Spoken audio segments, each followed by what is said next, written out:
multitasking ini. Mohon maaf Pak Rektor. Sambil mendengarkan. Nanti ada yang rekam kan ya?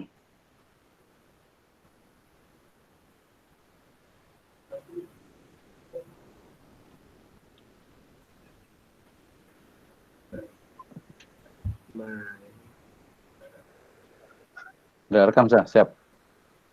Oke, Ibu dan Bapak sekalian, insya Allah kita akan mulai ya untuk pembahasan kita di materi implementasi Maqasid Syariah dalam penelitian ekonomi dan bisnis Islam.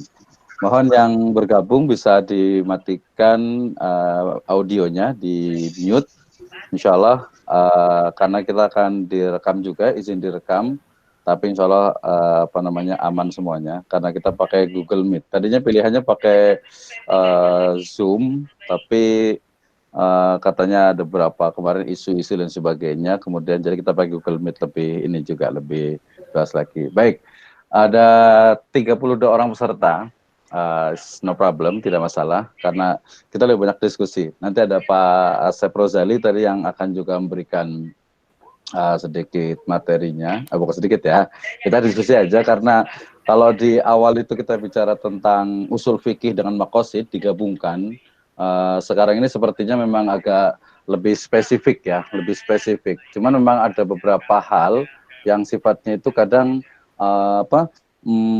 ya mungkin agak sedikit salah paham atau mungkin pembahasan yang berbeda. Karena kemarin ada beberapa, saya baca beberapa literatur itu ternyata banyak juga dia menggunakan pendekatan maqasid ya, tetapi kemudian memang dikuantifikasi. Tapi menarik juga sih menjadi sebuah perkembangan dari ilmu maqasid syariah ini. Ya, itu tidak ada masalah. Tapi kita akan bicara dulu karena ini juga saya lihat dari pesertanya itu sangat beragam.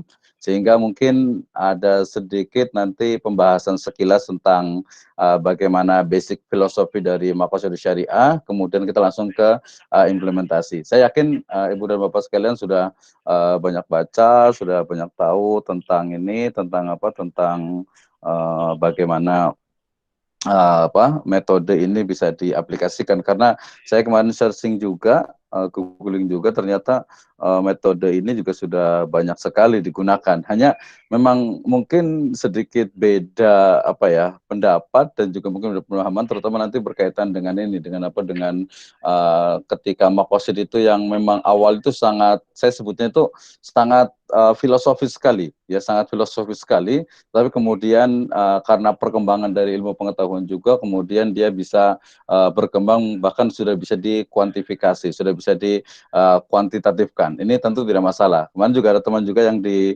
Wellbeing Institute itu juga mengembangkan untuk bagaimana maqasid ini juga diindekskan. Bahkan kita tahu Pak Acarya, senior peneliti di BI itu juga mengembangkan yang disebut dengan maqasid index. Tentu itu ada sebuah perkembangan. Tapi kita akan mendudukkan dulu tentang bagaimana sebenarnya maqasid syariah ini, terutama dalam konteks yang sifatnya itu bisa diaplikasikan dalam penelitian. Sehingga nanti kita tidak bicara lagi tentang bagaimana teori-teori tentang maqasid syariah, tetapi kita akan bicara lebih banyak tentang bagaimana maqasid syariah itu kemudian diimplementasikan, ya, bisa diimplementasikan. Ada host nanti Aisyah yang akan juga menjawab pertanyaan-pertanyaan dari Ibu dan Bapak sekalian. Jadi kalau yang ada pertanyaan boleh pakai tulisan. Kemudian nanti kita akan buka sesi diskusi juga sangat panjang, tenang aja. Jadi santai aja. Terus juga kita sebut dengan webinar ini juga santai ya, karena saya juga santai juga di rumah, ya work from home gitu. Jadi nggak terlalu masalah ya. Jadi kita diskusi bersama. Baik, sudah saya kasih waktu untuk 1 menit lagi. Kita akan mulai di screen-nya, di layarnya itu sudah ada untuk bahan diskusi kita dalam bentuk PPT, PowerPoint. Suaranya sangat jelas. Oke, terima kasih Pak. Siapa tadi ya? Pak Safria ya. 42. Mudah-mudahan suaranya sudah jelas. Saya pakai ini juga, pakai suara ini. Kalau begini kan nggak lucu juga gitu ya. Jadi biasa aja. Mudah-mudahan suara saya kenceng kok. Nah, mudah-mudahan tetangga nggak keganggu nih. Baik, terima kasih. Saya 10.15 kita akan mulai. Ya, kita akan mulai 10.15.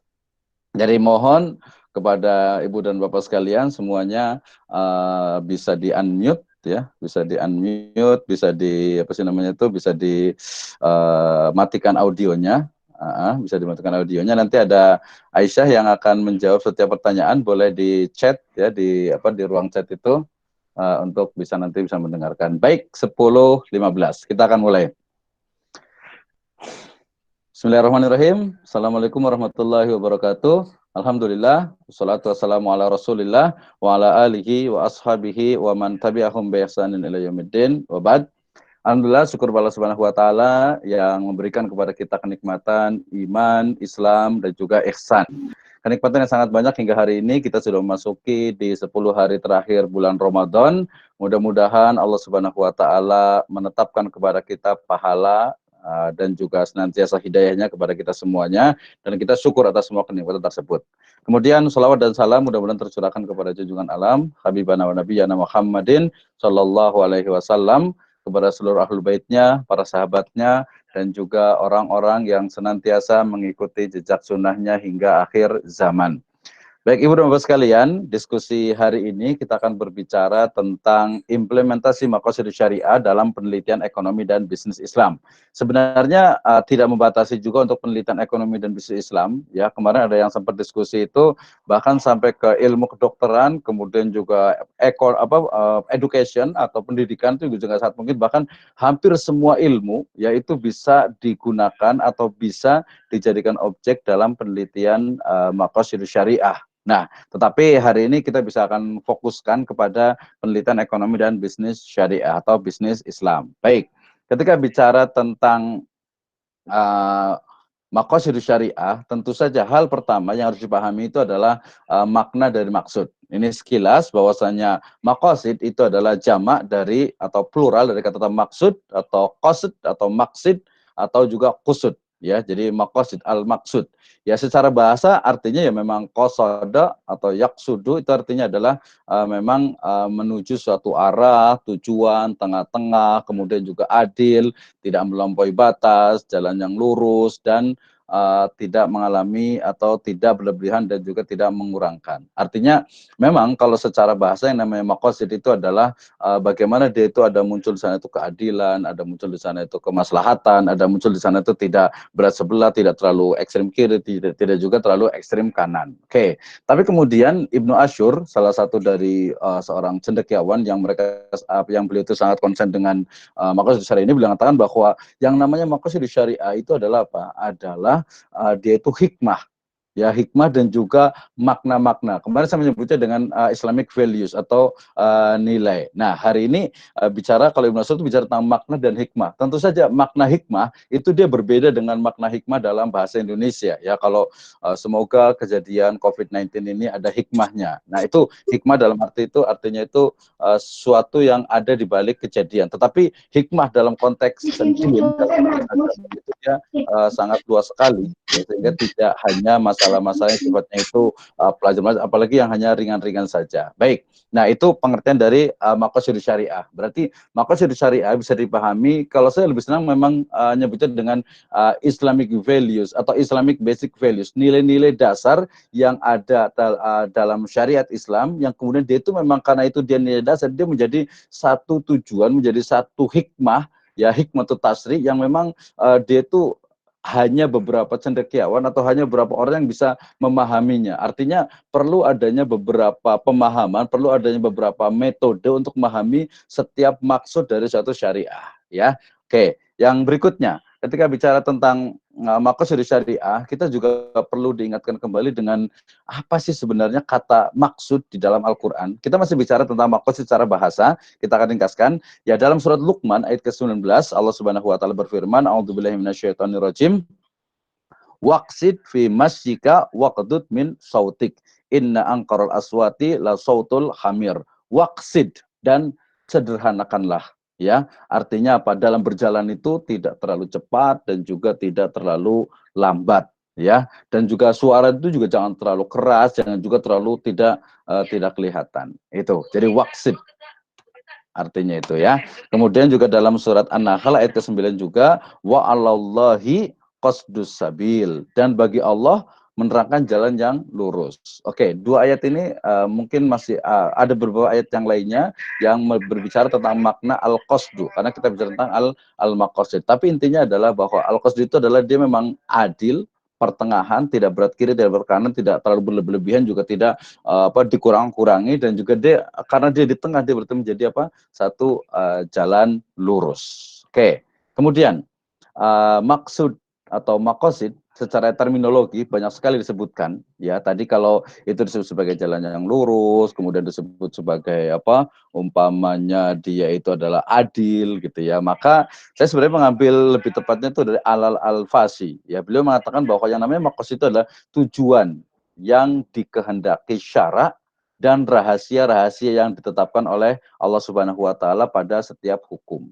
Nah, ini saya lebih senang sebenarnya menggunakan nilai, kemudian juga menggunakan juga istilah asror tasri atau hikmatut tasri, ya. Jadi saya memahami bahwa maqasid syariah itu adalah hikmatut tasri atau hikmah-hikmah, tapi bukan hikmah dalam bahasa Indonesia, ya. Rahasia-rahasia syariat Islam berarti dalam semua hal yang itu nilainya itu nanti universal, dan itu digali dengan dengan pemahaman, dengan metode-metode yang memang sudah benar. Dan nanti kita akan lihat dan bisa diimplementasikan dalam metode penelitian. Oke, boleh dibacakan juga dari definisi yang disebutkan oleh Izzuddin bin Abdul Salam dalam kitab beliau Qawaidul Ahkam fi Masalihil Anam. Beliau mengatakan bahwa yang namanya maqasid syariah itu adalah apa? Makna dan kebijaksanaan yang dipelihara oleh syari. Kebijaksanaan itu biasa dalam konteks bahasa Arab itu digunakan dengan istilah al-hikam atau al-hikmah. Kembali lagi tadi ke makna al-hikmah. Oke, kemudian ada juga di sini maksud saya juga dipahami sebagai nilai dan makna yang dijadikan tujuan dan hendak direalisasikan oleh Allah Subhanahu wa taala. Ya, jadi dia ada nilai, ada makna. Ada sesuatu yang memang ada di dalam sebuah syariat yang itu perlu digali, perlu dipahami, perlu difikirkan, ya, agar bisa menghasilkan, oh ternyata kemarin contohnya kenapa kita itu harus sholat? Jawabannya adalah kemarin kalau pendekatan usul fikih adalah karena apa? Islam itu memerintahkan kita, Allah Subhanahu wa taala itu memerintahkan untuk sholat. Contoh yang lainnya, kenapa seorang perempuan umpamanya dia itu harus pakai hijab, pakai jilbab, ya? Kalau jawaban usul fikih tentu saja adalah karena perintah untuk memakai jilbab itu adalah wajib, ya, di surat An-Nur, kemudian juga di Al-Ahzab ayat 59. Tetapi kemudian ketika ditanya apa makosid dari hijab, ya, maka nanti kemudian dilakukan riset. Ya, ada yang mengatakan bahwasanya dengan memakai hijab itu kalau yang teks di Al-Qur'an itu adalah lita'arofu, atau agar kalian itu mudah dikenal sebagai wanita muslimah. Tapi ada juga katanya agar kulit kepala itu atau agar rambut itu agar terjaga dan lain sebagainya. Itu baru sebagian kecil dari makna atau dari hakikat maqasid dalam perspektif Islam. Nah, berarti dari etimologi ataupun terminologi ini penting sekali untuk memahaminya bahwa maqasid syariah itu adalah dipahami sebagai nilai, makna, dan juga hikmah-hikmah yang ada di dalam syariat. Nah, ini nanti kita akan sedikit bersinggungan, beririsan. Beririsan dengan apa? Dengan apa yang disebut dengan usul fikih kemarin itu. Karena apa? Karena ada yang mengatakan maka syariat itu juga dia menetapkan hukum juga gitu, menetapkan hukum juga. Padahal yang namanya maqasid syariah itu kalau dari literatur yang saya baca itu dia bukan hanya bicara tentang bukan bicara tentang hukum, tapi bicara tentang bagaimana ternyata apa? Ternyata yang namanya maqasid syariah itu adalah apa? Adalah memang dia itu sesuatu yang ada di dalam syariat yang manusia itu atau umat itu perlu memahaminya, ya, memahami. Jadi bukan lagi bicara tentang halal dan haram, jadi lebih ke arah memang tadi basic filosofinya. Kita akan lihat tadi beberapa contoh-contoh dari masing-masing maqasid syariah ini. Nah, kita bicara tentang tadi sudah tahu definisi, berikutnya adalah karakter. Ini penting, ya. Bagaimana dari karakter maqasid syariah ternyata apa? Pertama itu dia berdasarkan sumbernya. Kemarin kita sudah bahas sekilas bahwa yang namanya sumber dari maqasid syariah itu adalah logika yang dibimbing oleh wahyu. Ya, tentu saja ketika bicara tentang maqasid ini kita akan tahu perkembangannya, ya, bahwa itu adalah salah satu dari hasil dialog antara peradaban Islam dengan peradaban pada masa itu yaitu Yunani yang memang logiknya itu sangat kuat. ya. Tentu saja sebagai peradaban Islam, sebagai peradaban yang dia itu memang memang terbuka, sangat menerima karena banyak sekali ayat-ayat, nanti kita akan lihat ternyata juga memang menunjukkan bahwa ada asrar syariah, ada value syariah yang memang perlu digali, ya. Selain tadi bicara tentang hukum, karena bicara tentang makosid ini adalah pengembangan, kalau berdasarkan toponomi atau berdasarkan dari rangkaian keilmuan itu adalah apa? Dia adalah memang awalnya itu lebih bicara tentang maslahah, ya, bicara tentang masalah, dan masalah itu adalah salah satu dari adilatul ahkam di dalam maqasid syariah. Nah, ini ya. Oke. Nah, kemudian berdasarkan sumbernya, dia logika yang dibimbing oleh wahyu. Makna yang dibimbing oleh wahyu itu adalah apa? Dia itu memang betul-betul tidak lepas, walaupun dia sumbernya adalah logika, tetapi dia tidak lepas dari bingkai dari tatanan syariah, ya, sehingga kemudian sesuatu yang sudah qot'i itu kemudian akan difikirkan, akan digali apa makosid yang ada di dalam syariat tersebut. Nah, karena makosid ini berkembangnya dia itu di ranah hukum, dalam hal ini adalah fikih, maka kemudian yang banyak berkembang itu adalah apa? Adalah hukum atau makosid yang base-nya itu adalah hukum, sehingga kemudian makosid dikenal sebagai bagaimana tasri di dalam di dalam hukum, ya. Tentu saja dengan ilmu yang berkembang itu kita sangat memungkinkan sekali untuk terus berkembang. Oke, kemudian sifatnya tentu saja karena sebagai dia sebuah pemikiran, dia sangat doni. Doni itu dalam artian mungkin tadi sebagai contoh, ketika Allah Subhanahu wa taala itu mengharamkan riba, bisa jadi orang itu mengatakan tadi ketika kemarin saya mengatakan bahwasanya riba itu haram karena apa? Karena di sana ada unsur atau ada mereduksi nilai-nilai ta'awun, nilai-nilai tolong menolong. Tetapi itu baru satu. Ya, karena yang namanya hikmah itu tasri itu dia lebih luas lagi, ya. Jadi bukan hanya bicara tentang tentang satu bagian saja. Jadi sifatnya secara real dia memang sifat itu memang doni, ya, sangat memungkinkan. Tetapi kalau itu faktanya ternyata dia betul-betul memang bisa logis dan sebagainya, sangat mungkin untuk dikembangkan. Oke, dan hasilnya saya nyebutnya tadi dengan hikmah tasri, hasilnya adalah bahwa manusia itu akan memahami bahwa ternyata kenapa kita itu sholat, karena sholat itu memang menjadi kebutuhan manusia, gitu ya. Jadi kebutuhan manusia. Kenapa riba itu diharamkan? Ya karena ketika riba itu diharamkan, itu yang akan bermanfaat, itu yang akan memberikan maslahat bagi manusia, gitu. Oke, ya, jadi hasil dari maqasid syariah itu adalah hikmatul tasri. Ini berbeda dengan apa? Dengan usul fikih. Kalau usul fikih, dia apa? Dia melihat bahwasanya hasil dari usul fikih itu adalah maqasidul khamsah, ya. Ada haram, ya, ada halal, ada makruh, ada mandub, ada sunnah, dan lain sebagainya, gitu ya. Oke, selanjutnya. Ketika bicara tentang landasan maqasid syariah, tadi saya sebutkan ada beberapa ayat yang bicara tentang maqasid syariah. Ini, sebentar, ada iklan dikit. Ya, jadi kita bicara tentang bagaimana maqasid syariah, ya. Kemudian dia ternyata memiliki makna, ya, berbeda tadi dengan usul fikih yang dia menghasilkan satu hukum. Kenapa stop sharing? Oke, baik, kita lanjutkan lagi. Ada kesalahan teknis sedikit. Boleh bicara. Terkait dengan wisuda, saya juga setuju kalau memang. Baik, kita lanjutkan. Tadi sudah sampai ke beberapa landasan, ya. Salah satunya adalah di surat Al-Hadid ke 25 ini.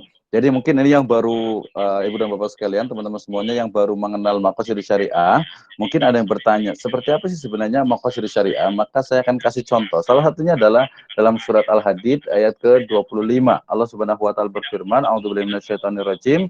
Laqad arsalna rusulana bil bayyinati wa anzalna ma'ahumul kitaba wal mizan liyaquman nasu bil qist." Ya. Sesungguhnya kami telah mengutus Rasul-Rasul kami dengan membawa bukti-bukti yang nyata, dan telah kami turun kepada mereka itu Alkitab dan neraca. Di sini ada kata-kata menggunakan kata-kata al-mizan.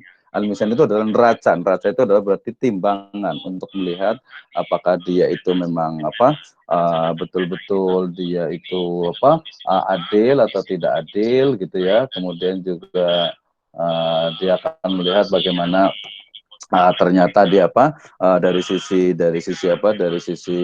perkembangannya, oh ternyata ini baik, ini bukan baik, ini terlalu ke kiri, ini terlalu ke kanan ya. Jadi Al-Hadid ayat 25 ini menunjukkan tentang bagaimana ternyata Allah Subhanahu wa taala itu mengutuskan Rasul itu dengan adanya bayyinah, dengan adanya bukti ya dari Alkitab, dari Al-Qur'an, dan juga nanti juga yang ada dari mana, dari mizan, yaitu dari keadilan, yang didasarkan pada keadilan. Oke.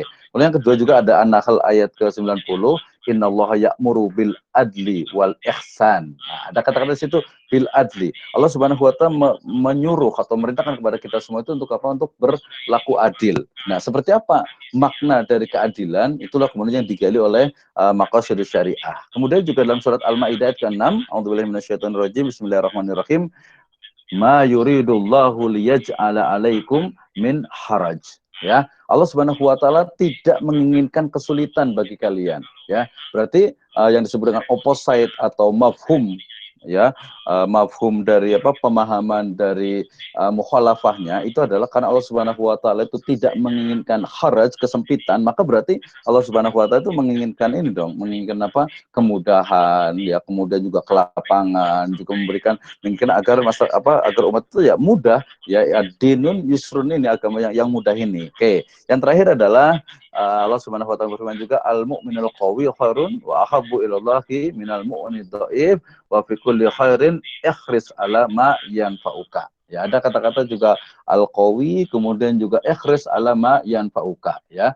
Bersemangat atas hal yang bermanfaat buat kalian. Apa sih yang bermanfaat untuk kita semuanya? Tentu saja ini apa yang ada manfaatnya. Oke, yang secara syar'i itu pasti ada manfaatnya. Ya, dengan sholat kita pasti ada manfaatnya. Dengan pengharaman riba diharamkan itu pasti banyak manfaatnya. Ya, seorang akhwat perempuan umpamanya dia memakai hijab itu juga pasti banyak manfaatnya. Oke, ini semuanya menunjukkan bagaimana landasan dari syariah, ya. Landasan syariah itu berbicara tentang apa? Tentang hal-hal yang sifatnya itu memang menjadi satu tujuan. Oke, itu tadi maqasid syariah. Mudah-mudahan sudah tergambar bahwasanya maqasid syariah itu adalah apa? Adalah asrarut tasri, atau maksud-maksud, tujuan, nilai-nilai yang ada di sebuah itu syariat. Secara ringkat adalah maqasid syariah adalah hikmatut tasri, hikmah yang ada di dalam syariat yang itu perlu digali dan tidak hanya sifatnya itu parsial tetapi dia betul-betul universal. Oke, berikutnya ketika bicara tentang maqasid syariah kemudian diterapkan, diimplementasikan dalam metode penelitian, tentu saja kita harus tahu juga apa itu metode penelitian. Tapi insya Allah Ibu dan Bapak sekalian sudah memahami apa itu metode penelitian, yaitu cara yang dilakukan oleh seorang peneliti, ya, dalam rangka mengumpulkan informasi, data, kemudian data itu dianalisis, dan setelah dianalisis kemudian diambil satu konklusi, satu kesimpulan, atau satu hal yang sifatnya itu memang bisa dikembangkan. Ya, berarti metode penelitian adalah bagaimana langkah-langkah, tata cara, proses, ya, dalam mencari sebuah kebenaran, mencari sebuah kebenaran dari ilmu pengetahuan, baik yang itu berasal dari fenomena, dari fakta, atau dari data, yang kemudian dia dilakukan cara mencari kebenaran itu dengan cara sistematis dan juga terstruktur. Nah, dari sini berarti kita tahu nih, yang namanya metode penelitian dalam bidang ekonomi dan bisnis syariah berarti metode penelitian yang memang dia didasarkan, atau metode penelitian, langkah-langkah dalam melakukan sebuah penelitian. Kalau dalam bahasa Inggris itu ada kata-kata research, berarti apa? Itu berarti dia mengulang, search itu berarti mencari, berarti pengulangan kembali mencari sebuah kebenaran. Nah, dari sini berarti kita udah tahu. Nah, kalau itu adalah hukum bisnis syariah, berarti bagaimana metode penelitian itu diterapkan pada ekonomi dan bisnis syariah. Kita tahu bahwa ekonomi syariah adalah aktivitas ekonomi dan bisnis yang didasarkan kepada syariah, yang didasarkan kepada nilai-nilai syariat Islam. Cakupannya nanti sangat luas sekali, baik dalam konteks muamalah, ya, yang klasik, ataupun yang modern, atau yang dia itu yang sekarang kontemporer atau yang kekinian. Baik, ini berarti ekonomi dan bisnis syariah, metode penelitian digunakan berarti ini di slide selanjutnya, yaitu metode penelitian ekonomi dan bisnis syariah adalah metode penelitian tata cara memperoleh kebenaran ilmu pengetahuan yang dilakukan secara sistematis dan logis. Gampang saja, ada data. Nanti mungkin untuk data itu, kalau data dalam maqasid itu seperti apa ya? Nah, ya banyak sekali, ya, baik itu sifatnya yang normatif, ya di dalam Al-Quran ataupun hadis dari kaidah, atau mungkin memang dia itu fenomena yang ada di masyarakat. Contohnya adalah praktik umpamanya bagi hasil di perbankan, kemudian juga ijaroh dalam pegadaian, kemudian juga wakaf, kemudian juga istilah filantropi yang lainnya banyak sekali. Ya baik itu produk, jasa, ya ataupun mungkin dia juga mekanisme, manajemen dan sebagainya, itu sangat mungkin sekali. Kita akan lihat contoh-contohnya. Baik, berarti kita sudah sampai kepada pembahasan yang paling penting, yaitu metode penelitian ekonomi dan bisnis syariah. Ya, implementasi makosidnya adalah bagaimana makosid syariah ya sebagai hikmatut tasri, hikmah syariat itu dijadikan pisau analisis dalam metode penelitian dalam bidang ekonomi syariah. Nah, yang pertama, ketika bicara tentang model, ini sebenarnya sangat sederhana sekali karena saya ambil dari smart chart-nya Office, ya.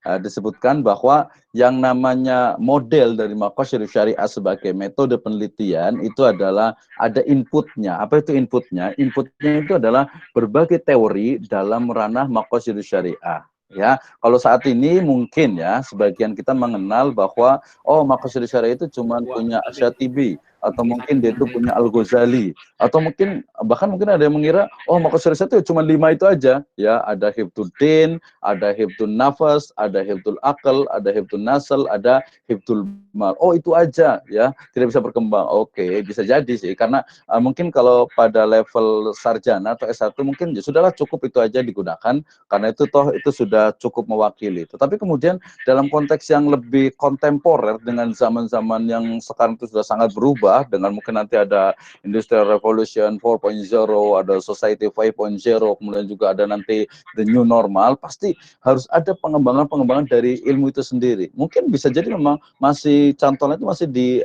Maqasidul Khamsah itu, tapi kemudian bisa dikembangkan, ya, bisa dikembangkan. Tetapi kita akan lihat ternyata model yang saya lihat di sini, Theories of Maqasid Syariah, ternyata dia bukan cuma satu, tetapi banyak sekali ulama yang kemudian dia juga membahas satu demi satu, bahkan mereka itu memiliki satu karakter yang berbeda. Nah, hasilnya nanti ya inputnya tadi di model Maqasid Syariah, atau mungkin kita nyebutnya nanti apakah dia itu adalah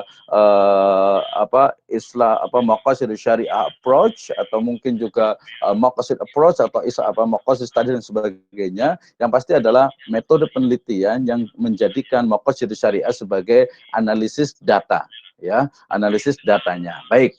Kemudian outputnya tadi adalah apa? Ini metode Maqasid Syariah atau metode penelitian dengan menggunakan Maqasid Syariah. Jelas semuanya? Mudah-mudahan. Kita lanjutkan. Yang berikutnya. Nah, ini adalah pemahaman Maqasid Syariah yang dia sifatnya apa? Sifatnya itu umum, ya, dan ini adalah pendapatnya dari Imam Al-Ghazali, ya, kemudian juga diteruskan oleh murid beliau yaitu Imam Asy-Syatibi.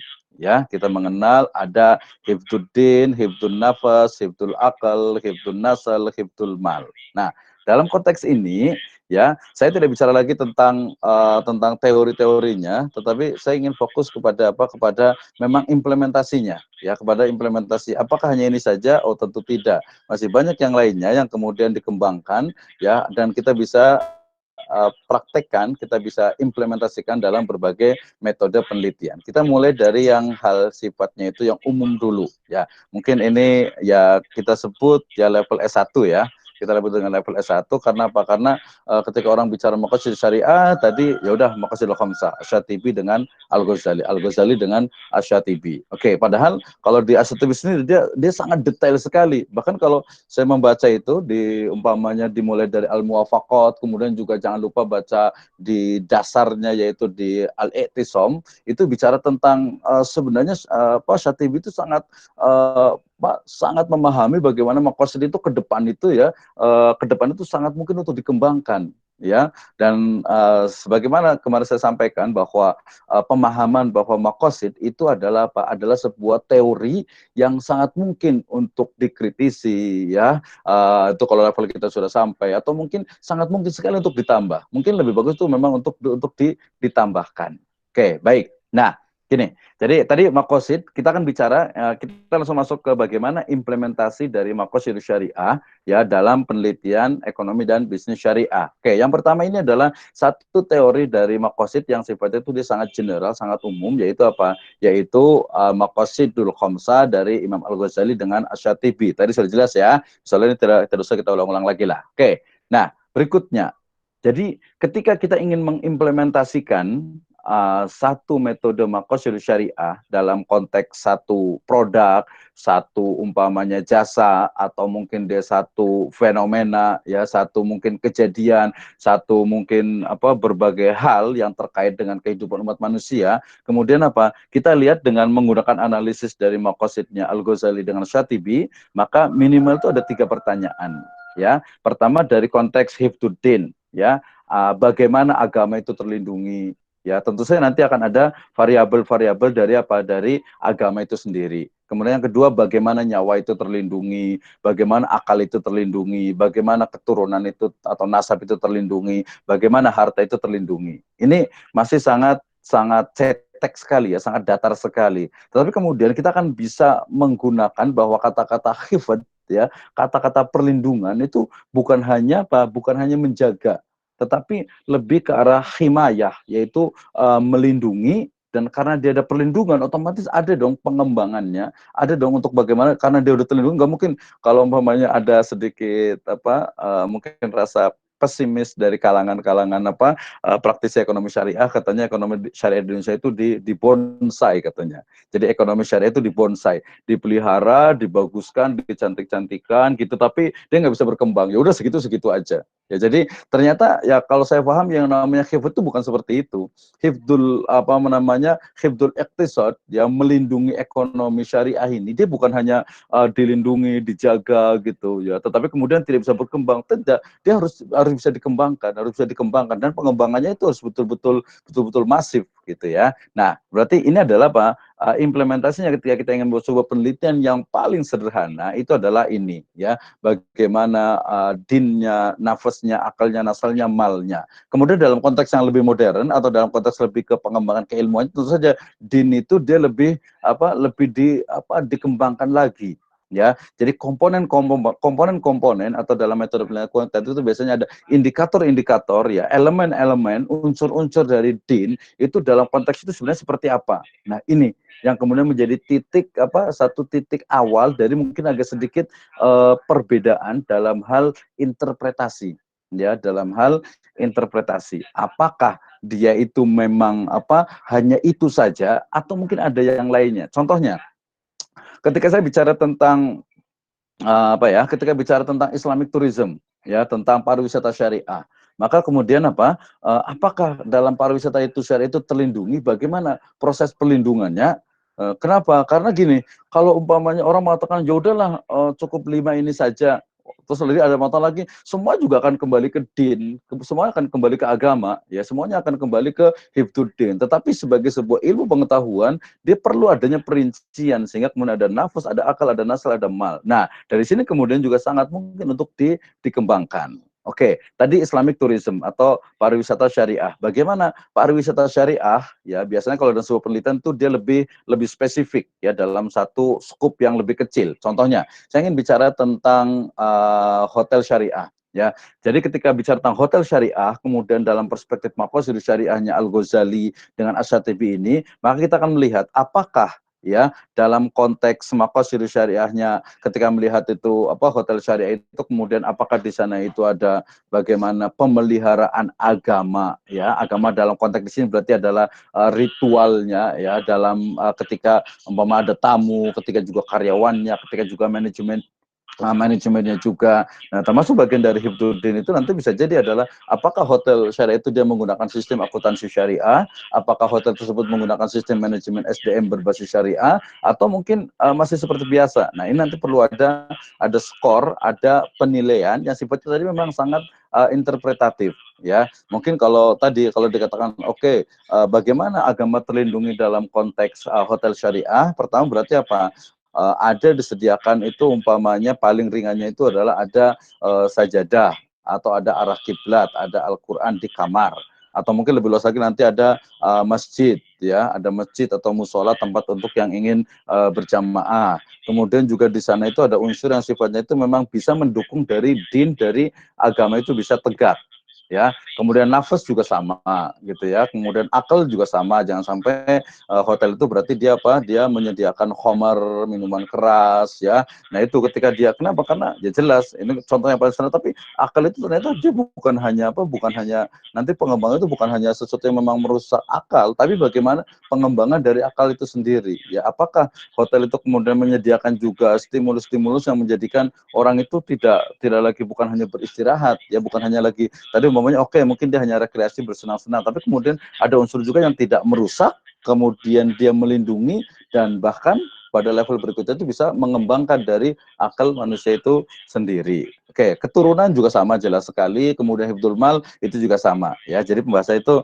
sangat dasar sekali. Ini saya kasih satu contoh, umpamanya ketika bicara tentang ini, contoh ada satu mahasiswa di ini yang dia itu membuat sebuah penelitian tentang syariah wedding organizer, yaitu bagaimana sebenarnya wedding organizer, ya, pengelola pengelola dari pernikahan, ya, acara pernikahan itu bagaimana agar dia itu bisa syariah. Tetapi di sini kita akan lihat karena ini adalah levelnya S1, kadang itu agak sedikit tercampur dengan ini maqasid syariah atau usul fikih, ya. Tapi nggak apa-apa, ini sebagai contoh. Contohnya, ya, ini sudah jadi satu tulisan.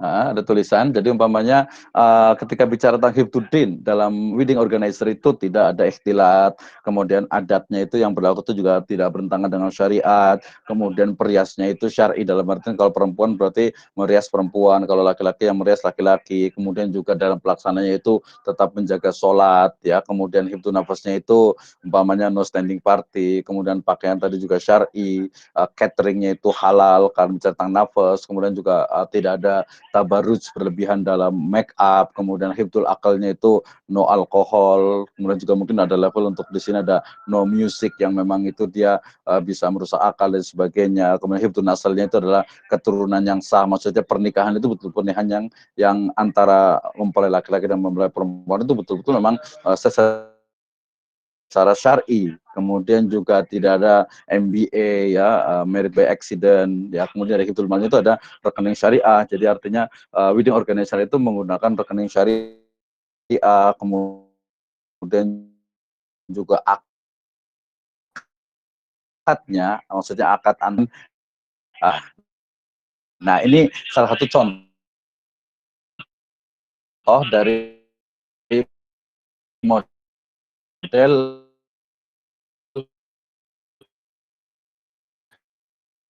maka untuk teori yang dikembangkan itu saja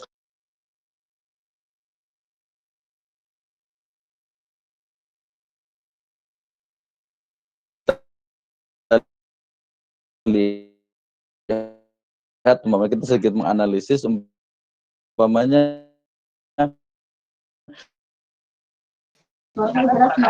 suaranya jelas nggak? Oke. Putus-putus.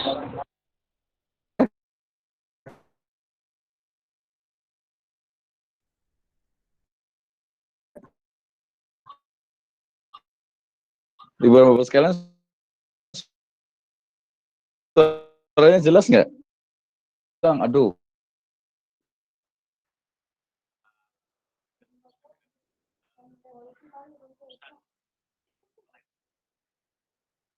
Suaranya jelas nggak, Sa?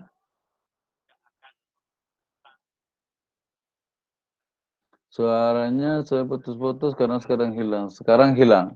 Oke, kita coba tes sekarang suaranya. Sudah bagus, Pak. Sudah, ya, mulai Nyaman, Pak. kedengaran. Oke, terima Ya. kasih. Ya. Ya, oke, siap, ya. Baik, kita lanjutkan. Tadi contoh dari indikator sebenarnya nanti bisa dibaca. Kemarin juga yang di panorama saya kan sudah baca. Oke. Waktu saya 12 menit lagi, nanti ada Pak Asep saya juga akan menambahkan juga.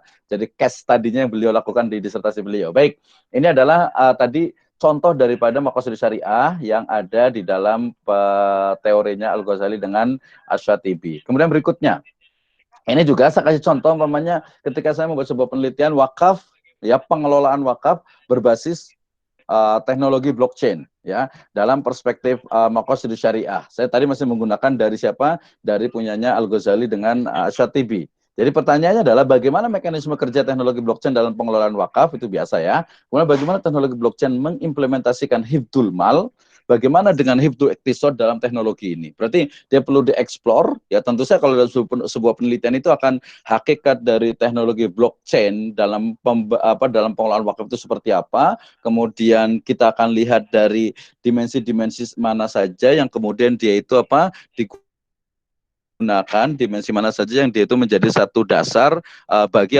pengembangan teknologi atau bagi pengembangan maqasid syariah ini. Saya menyebutnya dengan ada istilah baru dengan hifdzul iktisad atau perlindungan terhadap ekonomi. Tentu saja hifdzul iktisad di sini adalah iktisad al-islamiyah, ekonomi syariah. Oke, yang berikutnya. Saya agak cepat sedikit nanti khawatir ini. Yang berikutnya adalah maqasid syariah dalam pemahaman dari Izzuddin bin Abdussalam. Kenapa? Sebenarnya tadi di Asyatibi dan Al-Ghazali juga bicara tentang doruriyah, hajiyat, kemudian tahsiniyat atau takmiliyat. Tetapi saya ingin melihat bahwa sebenarnya yang original ketika bicara tentang hajiyat, kemudian doruriyat, hajiyat dengan tahsiniyat itu adalah pendapatnya dari Izzuddin bin Abdussalam. Ya, dalam kitab beliau tadi yang saya sebutkan, ya Qawaidul Ahkam fi Masalil Anam. Sehingga kemudian ketika saya ingin membuat sebuah penelitian, kemudian menggunakan teori makosidnya Izzuddin bin Abdussalam, maka saya akan menggunakan analisis pertama itu dari sisi doruriyah, kedua dari sisi hajiyah, dari sisi takmiliyat atau tahsiniyat. Ini adalah salah satu dari contohnya. Ketika saya membuat sebuah penelitian tentang digital money dalam perspektif maqasidus syariah dari Izzuddin bin Abdussalam. Ya, maka saya akan melihat apakah digital money ini masuk dalam kategori doruriyah, hajiyat atau takmiliyat. Kemudian kedua itu bagaimana digital money itu dalam perspektif maksudnya Izzuddin bin Abdussalam. Ya, jadi apakah dia itu, ini kita bicara tentang digital money, apakah dia itu memang doruriyat atau hanya hajiyat atau takmiliyat. Nah, berarti otomatis kebutuhan akan digital money itu perlu dirincikan, perlu didetailkan, di breakdownkan. Oke, zaman sekarang umpamanya contohnya ketika kita itu dari Bogor ke Jakarta, itu nggak mungkin tuh kalau pakai tol itu pakai uang cash, ya pasti semuanya itu pakai digital money. Ya, pakai digital money. Berarti itu menjadi sebuah kebutuhan. Tapi kemudian apakah taraf ukuran bahwa itu adalah doruriyah itu menjadi bisa tadi dari haji itu ke doruriyah itu apakah sangat mungkin? Ya, tentu saja itu akan dikaji itu. Kemudian ketiga adalah bagaimana relevansi aktivitas ekonomi dan bisnis model. Dan maksudnya itu digital money ini kita juga korelasikan dengan tadi keadaan dari bisnis model sekarang yang memang mungkin lebih aman menggunakan digital money. Tentu saja nanti ada beberapa syaratnya bagaimana ternyata teori-teori tentang digital money itu. Nah, ya itu ininya langkah penelitiannya ya. Jadi ketika saya tadi contoh ingin membuat penelitian tentang digital money dalam perspektif maqasidus syariahnya tadi siapa Imam Al-Juwaini ya, atau Izzuddin bin Abdussalam, maaf, maka pertama itu harus tahu bagaimana uang dalam Islam, ya, uang kertas atau uang digital, ini maksudnya adalah hakikat atau digital money. Jadi bagaimana sebenarnya teori-teori yang berkembang dalam peradaban Islam ini tentang uang. Berarti otomatis harus tahu juga bagaimana pendapat-pendapat para ulama tentang uang. Kemarin ya, apakah uang itu hanya hanya dinar dengan dirham, kemudian bagaimana dengan uang kertas sekarang, bagaimana dengan uang yang digital sekarang itu dan seterusnya. Kemudian kita gunakan analisisnya dari maqasidus syariah, dari doruriyat, hajiyat, takmiliyat. Oke, ingat bahwa saya memandang ini bukan sebagai sebuah hukum, bukan dalam perspektif hukum, tetapi dalam perspektif dia itu sebagai satu hikmah, satu pemahaman. Oh, ternyata bahwa digital money itu memiliki banyak manfaat, memiliki banyak maslahat. Bahkan tadi ujungnya itu adalah bahwa digital money merupakan kebutuhan pokok yang masuk ke dalam doruriyat. Oh, nanti pasti akan yang kritik, nggak apa-apa juga. Oh, doruriyat itu kan hanya terancamnya jiwa, terancamnya agama, ya atau mungkin terancamnya Tuhan dan sebagainya. Maka saya mengatakan bukan seperti itu. Dalam konteks sekarang tadi perubahan dari yang sifatnya itu hajiyat ke doruriyat itu sangat sangat mungkin sekali. Ya, dari yang takmiliyat ke hajiyat pun itu sangat sangat mungkin sekali. Ini contohnya kita bisa diskusikan. Oke, yang berikutnya adalah dari Imam Al-Jurjawi. Ini juga sangat menarik sekali. Jadi ketika kita membuat sebuah penelitian dalam perspektif maqasidus syariah, ya kemudian saya ingin menggunakan dari perspektifnya Imam Al-Jurjawi. Maka Imam Al-Jurjawi itu memandang bahwa syariat itu atau segala hal itu harus apa? Harus ada ma'rifatullah. Yang kedua adalah wasilatul ibadah. yang ketiga adalah amar ma'ruf nahi mungkar, kemudian yang keempat adalah tatbik ahkam syariah atau tatbikus syariah. Nah, ini menjadi satu model yang sangat menarik sekali untuk dijadikan analisis. Oke. Nah, contohnya ini ketika maqasid mekanismenya, jadi mengenal Allah, kemudian sarana ibadah, amar ma'ruf nahi mungkar, melaksanakan hukum Islam. Maksudnya adalah apakah umpamanya kita ingin bicara tentang apa ya, mungkin satu olahraga atau mungkin apa ya yang suka sepak bola nih, sepak bola dalam perspektif maqasidus syariah al-Jurjawi. Ya, berarti apakah dia itu bisa sekali mengenalkan Allah Subhanahu wa taala, apakah dia itu menjadi sarana ibadah, apakah dia itu adalah amar nahi mungkar, apakah dia itu adalah pelaksanaan dari hukum Islam atau tidak, ya. Ketika bicara tentang pelaksanaan juga kita akan breakdown-kan lagi dari Al-Jurjawi ini untuk bisa menjadikan analisis kita lebih tajam. Contohnya, saya ingin membuat sebuah penelitian tentang manajemen pengelolaan keuangan keluarga. Maka ada beberapa pertanyaan yang ini sebagai dasar, apakah atau kenapa keuangan keluarga itu harus di-manage atau harus dikelola. Kemudian perspektifnya Al-Jurjawi itu seperti apa dalam manajemen pengelolaan itu, terutama dari sisi mengenal Allah. Apakah pengelolaan keuangan berdasarkan syariah itu keluarga itu dia menjadi salah satu menjadi salah satu dari sebab untuk ma'rifatullah, mengenal Allah Subhanahu wa taala. Apakah dia juga menjadi itu sarana ibadah? Apakah dia juga merupakan amar nahi mungkar? Apakah dia itu adalah pelaksanaan dari tatbik dari hukum Islam, tatbikus syariah? Nah, ini menjadi apa? Menjadi satu hal yang sangat menarik sekali. Oke, waktunya sedikit lagi. Kemudian ada Imam Al-Juwaini. Imam Al-Juwaini ya, atau yang dikenal Abdul Ma'ali, Abdul Malik bin Abdul Al-Juwaini, beliau lebih detail lagi tentang bagaimana maqasidus syariah dalam perspektifnya Imam Al-Juwaini. Beliau bicara tentang amrud doruri, bicara tentang hajatul ammah, bicara tentang mandubat, bicara tentang tahalli, bicara juga tentang al-ammah. Nah, ini penjelasannya, implementasinya. Jadi bicara tentang apa? Bagaimana hifdzuddin, ada sedikit itu din ya. Kemudian juga tentang bagaimana dia berkaitan dengan maslahatul ammah, termasuk bicara juga tentang ilatnya, bicara tentang tahsinat, bicara juga tentang sunnahnya, bagaimana juga dia itu yang memang makna ma'aninya itu bisa dipahami. Oke, kemudian juga ini yang cukup sangat terkenal yaitu maqasidus syariahnya perspektifnya dari Ibnu Asyur. Ya, beliau di tahun 1973 beliau meninggal dunia, yang berbicara tentang bagaimana ternyata maqasidus syariah itu cukup sangat menarik ya. Kenapa? Karena beliau itu bicara tentang akwal atau teori-teori dan juga madul ya dari objek yang dituju. Jadi sebenarnya yang dituju dari umpamanya tadi pengelolaan itu apa? Dari umpamanya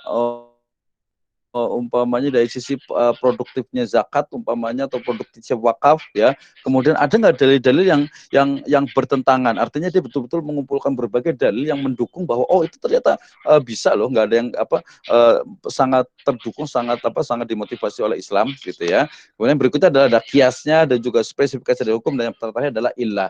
Kaitan dengan ilah ini insya Allah semuanya mungkin sebagian sudah pernah belajar tentang ilatul hukmi ya, ilat hukum itu di pembahasan tentang usul fikih. Oke, berikutnya ini penjelasan dari tadi siapa pendapatnya Ibnu Asyur, boleh dibaca nanti ya, ada kaitan dengan kias, bicara tentang ilah, juga bicara tentang bagaimana spesifikasi dari hukum dan seterusnya. Yang berikutnya adalah ini yang terakhir, yaitu maqasidus syariahnya Abu Zahra. Kemarin kita sudah bahas bahwasanya Abu Zahra dalam kitab beliau, kemarin sudah kita share bukunya, yaitu Usulul Fiqh. Beliau menyebut dengan istilah maqasidul ahkam. Qasul ahkam itu adalah apa? Maksud-maksud, tujuan, nilai, hikmah dari hukum-hukum yang ada dalam syariat Islam. Ya, pertama beliau mengatakan bahwa tiga unsur dalam maqasidul ahkam itu adalah tahdzibul fard.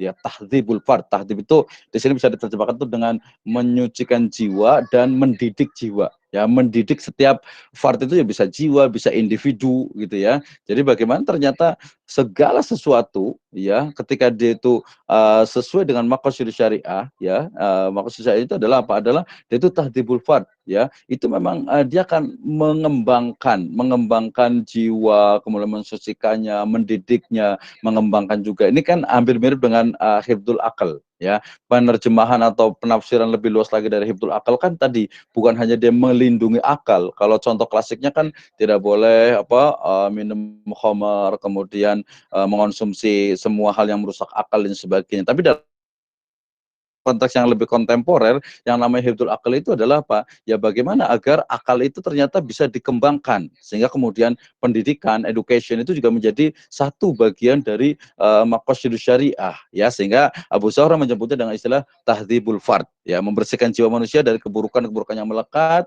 kemudian mendidiknya agar dia taat kepada syariat, kemudian juga bagaimana dia juga bisa berkontribusi untuk semesta.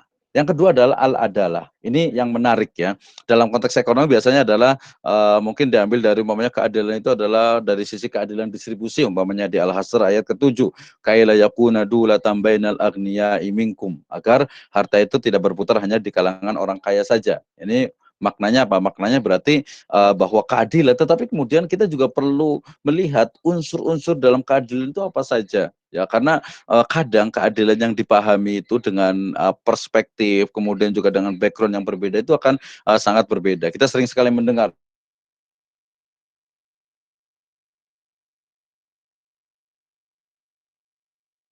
dalam waris Islam itu adil itu kan seharusnya itu satu-satu, tetapi dalam aktif syariah yang memang pasti ada makosidnya, ya, insya Allah ada makosidus syariahnya. Kemudian yang ketiga yang merupakan pengembangan yang lainnya adalah maslahat, ya, maslahat. Nah ini kita banyak bicara detail, seharusnya memang kalau karena tema kita adalah implementasi, ini nanti di secara lebih detail lagi tentang apa sih sebenarnya komponen-komponen dari kemaslahatan itu, ya, apa sih komponen dari keadilan yang diinginkan oleh penulis Tahdhibul Fard itu seperti apa sih sebenarnya. Nah, itu yang kita bahaskan. Oke, saya kasih contoh umpamanya. Saya ini kemarin itu saya ambil sendiri, yaitu salah satu contoh bagaimana penerapan dari maqasidus syariah dalam analisis kontrak kerja umpamanya yang sekarang masih ada, yaitu outsourcing, ya. Jadi analisis atau analisis nggak perlu ngomong kontrak kerja outsourcing dalam perspektif maqasidus syariah menurut Abu Zahra. Ingat, maqasidus syariah saya membedakannya dengan usul fikih, sehingga saya tidak bicara tentang apakah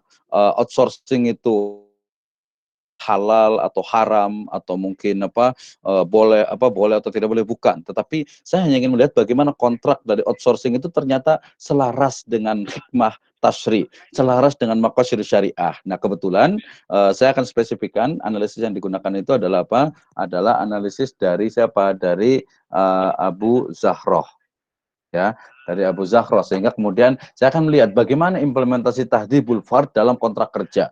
Jadi apakah kontrak kerja yang dilakukan itu di situ, terutama nanti di teks kontraknya itu, ya, apakah memang, atau di pedoman kerjanya, apakah memang juga dia itu bisa menjadikan individu, ya, berarti di sini adalah pekerjanya, itu akan semakin juga dia akan terdidik, dalam artian itu dia akan lebih dekat kepada Allah Subhanahu wa taala, dia lebih dekat, mungkin dia juga dari pengembangan nanti karirnya, jadi tidak asal tidak asal dari kontrak setahun selesai kemudian tidak peduli dan sebagainya. Ya, saya ada beberapa tahun ternyata, oh, ada juga outsourcing itu yang dia ada yang bagus juga gitu. Oke, jadi pertama itu berarti kan implementasi dari tahdhibul fard itu seperti apa. Kemudian yang kedua adalah iqamatul adalah. Ya, iqamatul adalah dalam hal ini berarti apakah karyawan outsourcing itu dia juga mendapatkan hak-hak sebagai tenaga kerja, ya, dari berbagai hal gitu, ya. Atau mungkin justru di situ hanya akal-akalan dari pengusaha agar dia itu tidak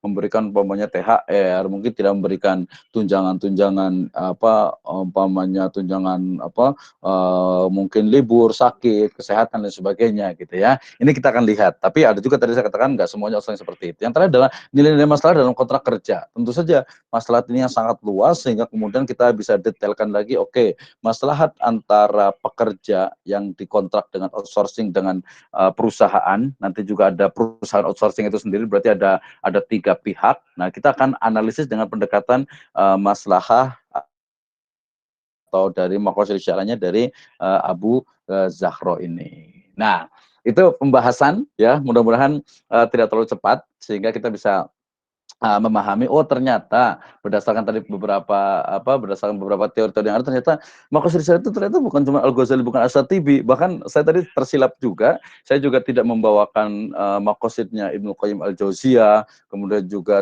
saya tidak membawakan maqasidnya dari siapa, Ibnu Taimiyah, muridnya, bahkan mungkin dalam tadi saya juga belum singgung yang siapa, Jasir Auda, ya, karena dia agak sedikit liberal, tapi sebagai sebuah pengetahuan saya pikir sangat memungkinkan juga, ya, sedikit kritis memang itu biasanya ketika bicara tentang hifdzuddin, kenapa di situ bicara tentang hifdzuddin, kenapa nggak hifdzul Islam? Oh, sebenarnya kita udah bisa jawab sih gampang banget gitu bahwa din inna dina indallahil Islam, kan jelas sekali gitu. Jadi kita bisa kritik, kemudian kritik itu kita bisa kritik lagi, dan inilah salah satu dari pengembangan ya. Jadi umpamanya dari tahdib apa dari tadi hifdzuddin ya, mereka kalau Jasir udah mengatakan hifdzuddin itu kan hifdzunya hifdzuddin bukan hifdzul Islam ya, berarti semua agama dong harus dilindungi gitu ya. Ya kita mengatakan din dalam pemahaman para ulama yang saat itu adalah tadi inna dina indallahil Islam. Tetapi kemudian dalam konteks yang lebih luas lagi ya sangat memungkinkan juga bahwa Islam itu juga memang maksud syariat itu juga tidak umpamanya merusak ya, tidak juga mungkin memusuhi dalam artian yang mungkin anarki dan sebagainya, tidak seperti itu juga gitu ya. Tetapi din di situ bukan agamanya, tapi maksud dari maqasid dari hibduddin itu adalah ya Islam. Tetapi kemudian kalau ada hibdul adyan atau melindungi agama, itu juga nanti bisa bagian dari maqasid ya, bagian dari maqasid, tetapi konteksnya itu dia pemahaman atau pemikiran-pemikiran yang sifatnya itu kontemporer. Demikian juga hifdzul mal. Kalau hifdzul mal itu kan dia sangat umum sekali, sehingga kemudian ketika bicara tentang hifdzul mal itu ya perlu pembahasan lebih lebih luas lagi, lebih banyak lagi tentang hifdzul mal itu seperti apa nih, bagaimana perlindungan terhadap harta, bagaimana perlindungan terhadap ini dan sebagainya. Baik, udah banyak yang tanya dan saya udah lewat 5 menit. Sekarang saya kasih waktu kesempatan untuk, bukan kesempatan ya, memang saya berikan waktu. Dengar. Bisa. Oke. Ya, saya ulangi. Oke, silakan. Bismillahirrahmanirrahim. Assalamualaikum warahmatullahi wabarakatuh. Alhamdulillah rabbil alamin, wassalatu wassalamu ala rasulillah Nabil Karim Muhammadin sallallahu alaihi wasallam. Bapak Ibu, saya diminta menjadi bukan pembanding lah sebetulnya ya. Ini pengalaman saya saja. Dan ini pun belum tuntas sebetulnya. PPT-nya saya sudah kirim, PPT dan sudah. Makalahnya ada di sana ya. Tapi itu untuk kita saja, barangkali tidak untuk disebar. Saya membuat judul dalam kaitan dengan maqasid syariah ini, yaitu mengenai transformasi. Jadi kalau Pak Dr. Misno ini mengenai implementasi, kalau saya ke transformasinya. Oke, sorry. Karena bagaimanapun juga kan begitu ada kata-kata syariah di situ. Dalam pemahaman saya tentu tidak jauh dengan hukum, dan itulah inti syari'nya begitu. Nah, karenanya saya menggunakan istilah ini, transformasi maqasid syariah ke dalam hukum perbankan syariah yang secara spesifik yang ada di dalam undang-undang perbankan syariah. Mohon izin, barangkali di sini juga ada yang basicnya dari ilmu hukum, nanti mohon koreksinya juga, karena saya tidak basic dari fakultas syariah, saya dari fakultas hukum umum. Baru tahun 2006 saya beralih ke hukum Islam lah begitu ya. Nah itu judulnya, silakan Mbak Aisyah barangkali bisa dipindahkan. Nah introduksinya kurang lebih begini. Apa yang dipaparkan oleh Pak Dr. Misno tadi, saya ambil yang bisnis syariahnya. Nah karena orang hukum, karena saya basicnya hukum, tentu bahwa kehidupan berhukum itu tidak lepas dari 4 hal. Pertama, dasar hukum. Kedua, prosesnya dari yang diatur oleh dasar hukum itu. Ketiga, permasalahannya apa. Permasalahan diatur oleh hukum tadi, oleh ketentuan tadi. Ya, permasalahan itu tentunya yang ada di dalam kenyataannya begitu. Bisa juga ada yang permasalahan di dalam peraturannya. Nah, ketika ada permasalahan tentu harus dicari solusinya. Nah, bicara solusi ini kalau dalam ilmu hukum itu adalah yang disebut dengan hukum acara. Nah, mungkin saya berbicaranya di 3 hal tadi begitu. Kembali bahwa salah satu ekonomi syariah ya, yang muncul di Indonesia itu terlepas dari pembedaan istilah, ada yang menyebut ekonomi Islam, ada yang menyebut ekonomi syariah, dengan argumennya masing-masing begitu. Bagi saya tidak terlalu masalah itu. Nah, ekonomi syariah ini di dalam peraturan perundang-undangan secara resmi, secara formal itu dimulai tahun 2006. Jadi ketika ditanyakan apakah ekonomi Islam atau ekonomi syariah, ekonomi syariah karena ada undang-undangnya gitu, ada di undang-undangnya gitu kalau bagi orang hukum gitu ya. Nah, tahun 2006 itu ada Undang-Undang Nomor 3 tahun 2006 itu mengenai amandemen pertama terhadap Undang-Undang Nomor 7 tahun 89 tentang peradilan agama. Nah, ini juga menarik sebetulnya. Kenapa kok adanya di peradilan agama tidak tersendiri? Mangga silahkan yang mau meneliti itu. Nah, salah satunya di dalam pasal 49 itu perubahannya ada disebut mengenai ekonomi syariah. Antara lain salah satunya bank syariah. Ya, ada mulai bank syariah, surat berharga syariah negara, begitu ya. Ada reksadana syariah, asuransi, banyak sekali. Yang itu dikategorikan sebagai kegiatan bukan bisnis sebetulnya, karena bisnis syariah ada lagi di bawahnya. Jadi kalau dalam ilmu hukum, perbankan syariah ini berbeda dengan bisnis, begitu. Walaupun dalam praktek ekonomi, menurut orang ekonomi, perbankan itu ya bisnis juga kan begitu. Nah, hanya karena di dalam regulasinya dibedakan, maka ada bisnis syariah. Nah, yang tadi dipaparkan oleh Pak Dr. Misno itu seperti apa tadi blockchain, kemudian hal-hal yang berkaitan dengan ketenagakerjaan, hubungannya dan sebagainya, itu mungkin ranahnya ada di bisnis syariah begitu. Karena untuk asuransi sudah tersendiri, ada undang-undangnya ya, walaupun masih menempel. Surat berharga syariah negara juga sudah ada begitu. Nah, hanya yang dalam inilah mengenai perbankan syariah ya, karena kebetulan di kampus juga saya memberikan materi kuliah hukum perbankan konvensional, tapi begitu ada undang-undang perbankan syariah, ternyata ini sangat seksi lah kalau istilah saya ya, tidak menyebut bertentangan. Kalau akademisi kan harus netral begitu. Nah, undang-undang perbankan syariah ini saya tidak perlu menjelaskan sejarahnya bagaimana sampai lahirnya undang-undang perbankan syariah, langsung saja ke undang-undangnya, bahwa di dalam penelitian hukum itu ada dua jenis penelitian.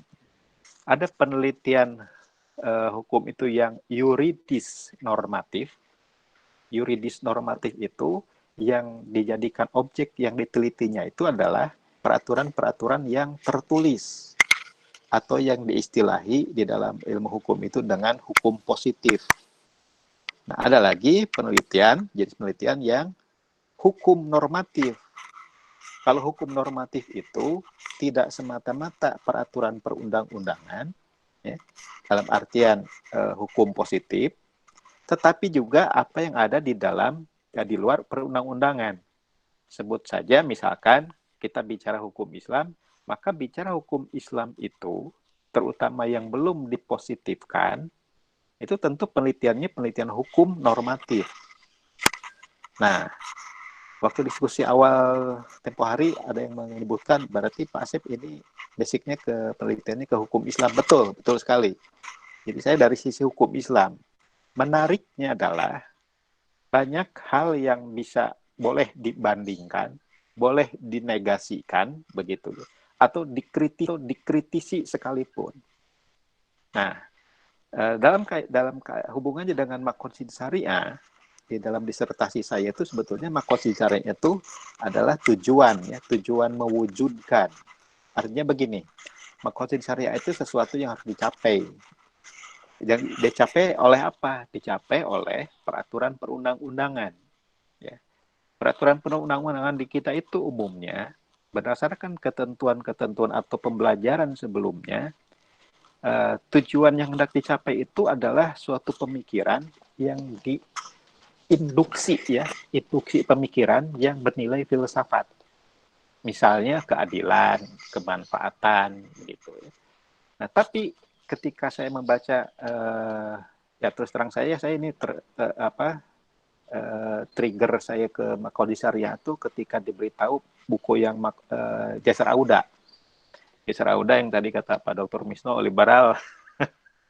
Mungkin beliau dari pemikirannya mungkin ya. Tapi saya tertariknya justru di situ ya, pengembangan itu.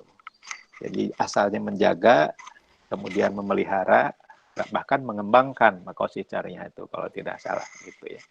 Nah, dari situ saya menggunakan Makosid Syariah sebagai hal yang harus dicapai oleh satu peraturan perundang-undangan begitu. dalam hal ini karena penelitian hukum normatif datanya sekunder, bahan hukum primer berupa peraturan perundang-undangan, maka triggernya saya dari Undang-Undang Perbankan Syariah. Nah, konsekuensi yuridisnya kan kalau sudah menyebutkan kata syariah, tentunya harus seyogianya lah, kalau tidak boleh dikatakan harus, seyogianya mencantumkan hal-hal itu gitu. Nah, penasaran kan, karena berkaitan dengan perbankan syariah itu sejak awal muncul dan sebagainya, banyak yang mengkritisi ya. Ada yang menyebut perbankan syariah di Indonesia itu ya tidak lain perbankan konvensional yang diimbuhi dengan istilah-istilah yang ada di dalam ajaran Islam, kurang lebih begitulah ya. Sampai ke yang akhir dan sebagainya. Dari situ saya coba teliti begitu. Nah, meneliti, mencari sesuatu hal yang lain tentunya. Nah, ini terus terang saja bagian dari disertasi saya, bagian ya yang belum tuntas, sebetulnya belum tuntas diuji begitu karena pandemi ini. Nah, ternyata kalau dilihat itu terdapat beberapa hal berkaitan dengan konstitusi syariah yang ada di dalam Undang-Undang Perbankan Syariah itu. Saya sudah teliti itu perbankan syariah dari dua hal. Pertama dari konfigurasi kaidah fikih, kedua ya dari konstitusi syariahnya. Nah, karena konstitusi syariah ini bukan digunakan sebagai teori, tapi tujuannya, saya menggunakan teori kalau yang ada di dalam slide tadi, tolong itu lagi yang slide PowerPoint, yang slide PowerPoint. Nah, di analisisnya di dalam teorinya saya menggunakan ada Tiro di situ transformasi ya. Kedua sebelum ini. Nah, ini udah di sini. Nah, menggunakan teori cybernetic system paradigma hukum. Ada kurang lebih 10 komponen. Awalnya saya mencari transformasi ini dari luar ya, karena di Indonesia begitu ada tulisan mengenai transformasi hukum tidak menunjukkan hal-hal yang proses peralihannya itu. Karena transformasi itu kan artinya peralihan bentuk begitu, transalih form bentuk. Kalau dalam hukum Islam tuh jelas sekali dari hukum yang normatif menjadi hukum yang positif begitu. Nah, teori ini sebetulnya mungkin bagi beberapa kalangan masih dianggap konsep begitu. Kalau menurut saya ini sudah suatu teori begitu. Betul, dan ini adalah dari guru besar saya juga, Profesor Lili Rasidi, yang menulis dengan Profesor Ida Wiyasaputra, sekarang udah profesor. Nah, teori transformasi cybernetic system paradigma hukum ini adalah konstruksi teori yang keempat. Jadi sudah ada beberapa. Nah, ini yang terakhirnya ini. Nah, dilihat dari namanya, ada tiga hal dalam kaitan dengan transformasi itu. Satu, cybernetic. Cybernetic ini nanti bisa dibaca dalam bukunya, berkaitan dengan proses sebetulnya ke arah yang matematis, ya, matematis, fisika dan sebagainya. Ada apa saja nanti di sana. Kemudian yang kedua, teori yang kedua gabungannya teori sistem. Begitu teori sistem tentu di dalamnya terdapat beberapa subsistem. Dan ketiga adalah paradigma hukum. Dari gabungan tiga teori ini ya, menghasilkan konstruksi, isinya adalah ini 10 ya, dari masyarakat hukum kembali ke masyarakat hukum. Nah, masyarakat umum yang bagaimana? Kalau konsep sosiologis mungkin masyarakat itu paling tersederhana ya keluarga sudah masyarakat kan begitu.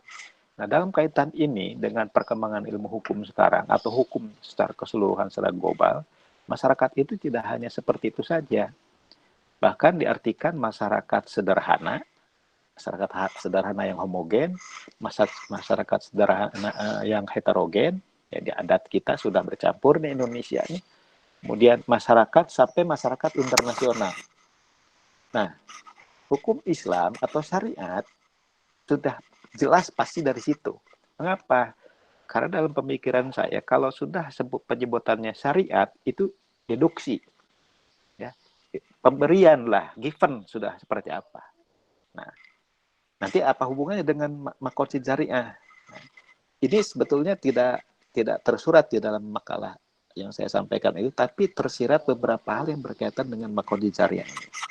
Kalau saya jelaskan sedikit mengenai masyarakat hukum kaitan dengan hukum itu prosesnya ya.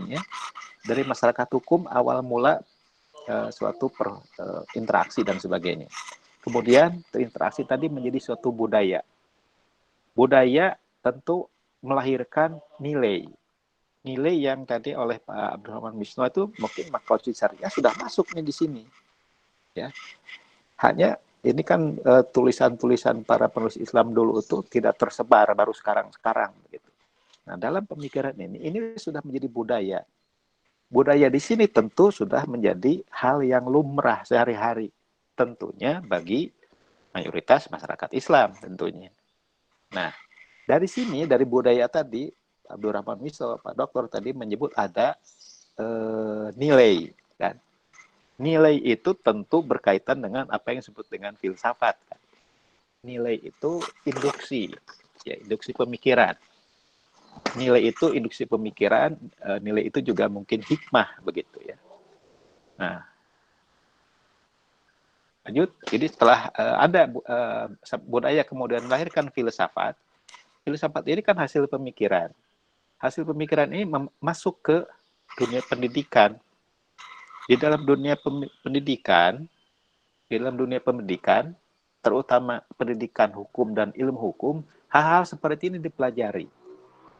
Bahkan tidak hanya di level S1, bahkan sampai S3 kan begitu. Jadi untuk tataran S1-nya mungkin dalam ranah keilmuan saja, sehingga ada kalau keilmuan atau ilmu hukum, luarannya itu paling tidak mengetahui lah, gitu. Mengetahui dan memahami sudah cukup, karena belum menggunakan teori, dia fakta-faktanya saja.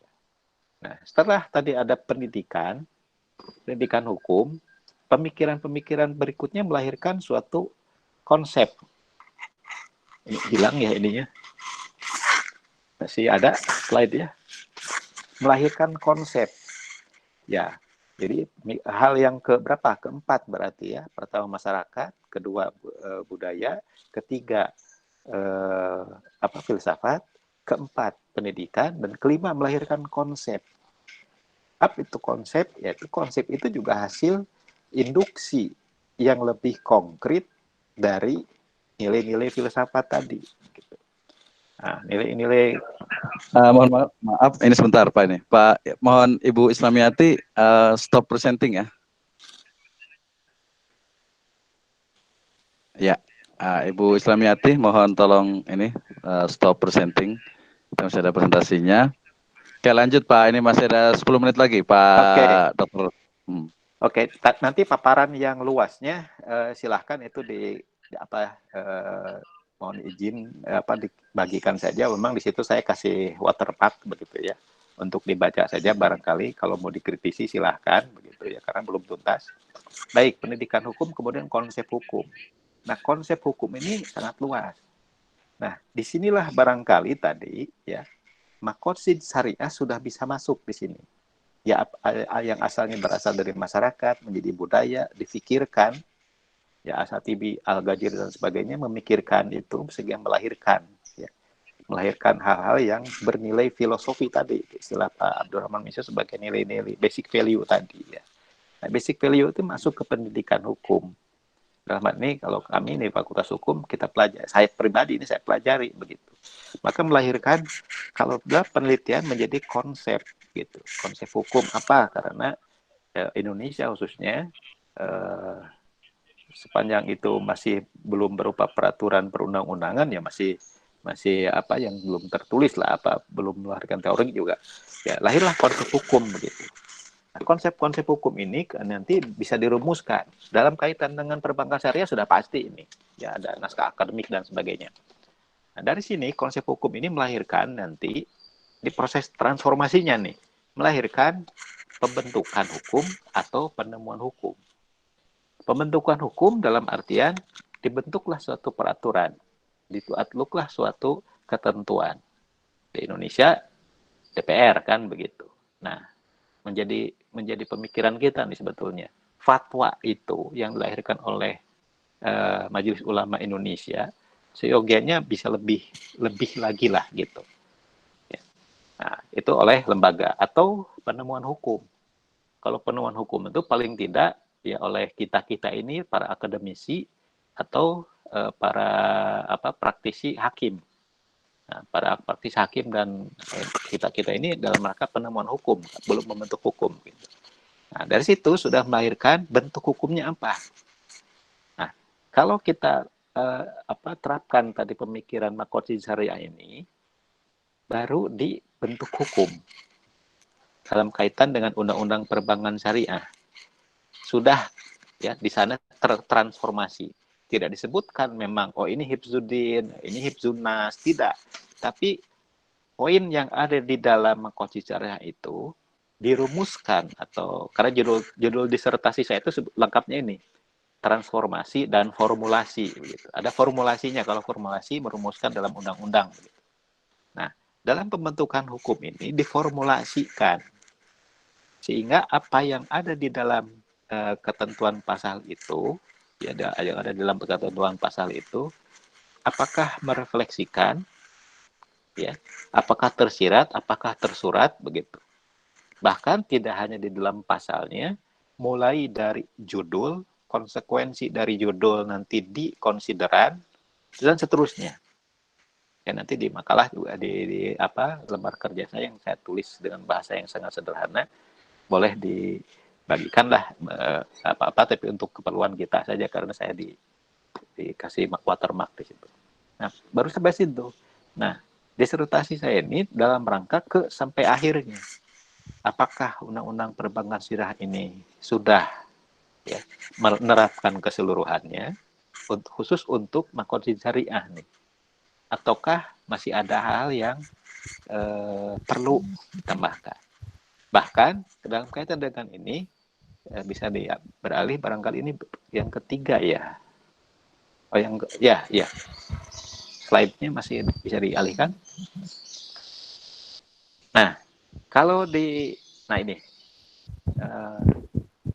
kalau yang saya baca dari Jasar Auda itu memang yang konvensional itu yang 5 ya. Dan saya bukan coba sebetulnya, ini saya dimotivasi untuk memikirkan ini. Profesor Juhaya pendapatnya sama Pak, jadi hanya 5 katanya Makosid Syariah itu dan seterusnya ya. Itu pendapat beliau lah. Tapi saya akan dimotivasi untuk memikirkan. Mengapa nih boleh ya? Karena begini, kalau syariah itu kan deduksi. Ya, kita kalau orang akademik bilangnya udah a priori begitulah. Sudah dogma. Tapi tidak semuanya kita bisa terima begitu saja. Ada yang harus dipikirkan, ada yang bisa dipikirkan dan sebagainya. Maka Makosid Syariah ini induksi dari syariahnya itu sendiri. Kalau Pak Daud Ali, Profesor Muhammad Daud Ali menyebutkan bahwa tujuan dibentuknya hukum itu kan 2. Tujuan dibentuknya hukum berdasarkan pembuatnya dan tujuan bagi penggunanya. Hanya 2 itu. Kemudian dikembangkan. Itu juga belum digali itu yang 2 tadi ya. Kebanyakan memang ke Makosid Syariah. Nah, karena ini Makosid Syariah ini proses induksi, proses pemikiran, maka ya saya coba ditambah lagi dengan adanya dari siapa Kiai Acep Jajule ya menambahkan hifzu ummah tadi. Hifzu ummah. Nah, saya belum cantumkan di sini. Pemikiran saya dalam kaitan dengan Makosid Syariah ini adalah khususnya berkaitan dengan hukum ya. Betul tadi yang dikatakan oleh Pak Abdurrahman Misno, nanti kan ujungnya kembali lagi ke agama. Oleh karenanya kalau lihat sistematik seperti ini, pertama itu agama, tapi bukan berarti bawahnya itu adalah turunan begitu. Ya. Agama secara keseluruhan ya. Tapi mungkin ada hal lain. Nah, berkaitan dengan hukum, tidak semuanya berdasarkan syariah, kan ada yang berdasarkan hasil pemikiran. Nah, hasil pemikiran ini pun berkaitan dengan hukum, tentu harus berpikir bahwa dari mana hukum ini. Asalnya dari mana? Ya, muaranya tentu semuanya dari penciptanya. Maka saya coba tambahkan ini konsep untuk menambahkan makosid syariah ini dengan hifzu daulah. Hifzu daulah dalam artian dalam pemahaman hukum umum, daulah itu kan bahasa Arab sebetulnya. Tapi di dalam ilmu hukum konvensional, kedaulatan itu diartikan sebagai kekuasaan. Padahal kekuasaan kalau bahasa Arab kan mulk dan sebagainya lah. Itu banyak hal yang harus diluruskan barangkali. Nah, saya menambahkan makosid 5 syariah menit itu lagi dengan, Pak Asep ya. ya, ini terakhir. Saya menambahkan dengan hifzu daulah. Nah, dalam konteks ilmu hukum, dalam konteks pembentukan hukum, sebelum ke agama, begitu. Sebelum ke agama, justru diawali dengan hifzu daulah. Apa pemikirannya bahwa ketika kita tadi ada pembentukan hukum, kita melakukan penemuan hukum, pemikirannya, hikmahnya harus berasal dari kedaulatan. Kedaulatan siapa? Tentu kedaulatan kepada yang pencipta itu tadi, begitu. Jadi apakah itu sudah terrefleksikan misalkan ya atau belum? Nah, ini harus perlu pemikiran juga gitu. Karena saya sempat berpikiran begini. Ini ucapan apa ya, ngawur barangkali ya. Tapi dari situ saya merenung lagi begitu.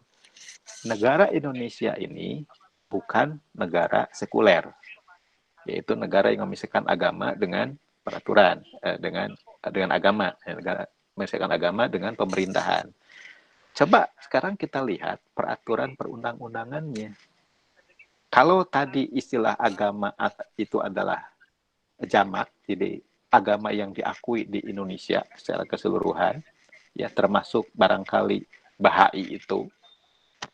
Nah, apakah peraturan perundang-undangan yang ada di Indonesia itu merefleksikan nilai-nilai agama?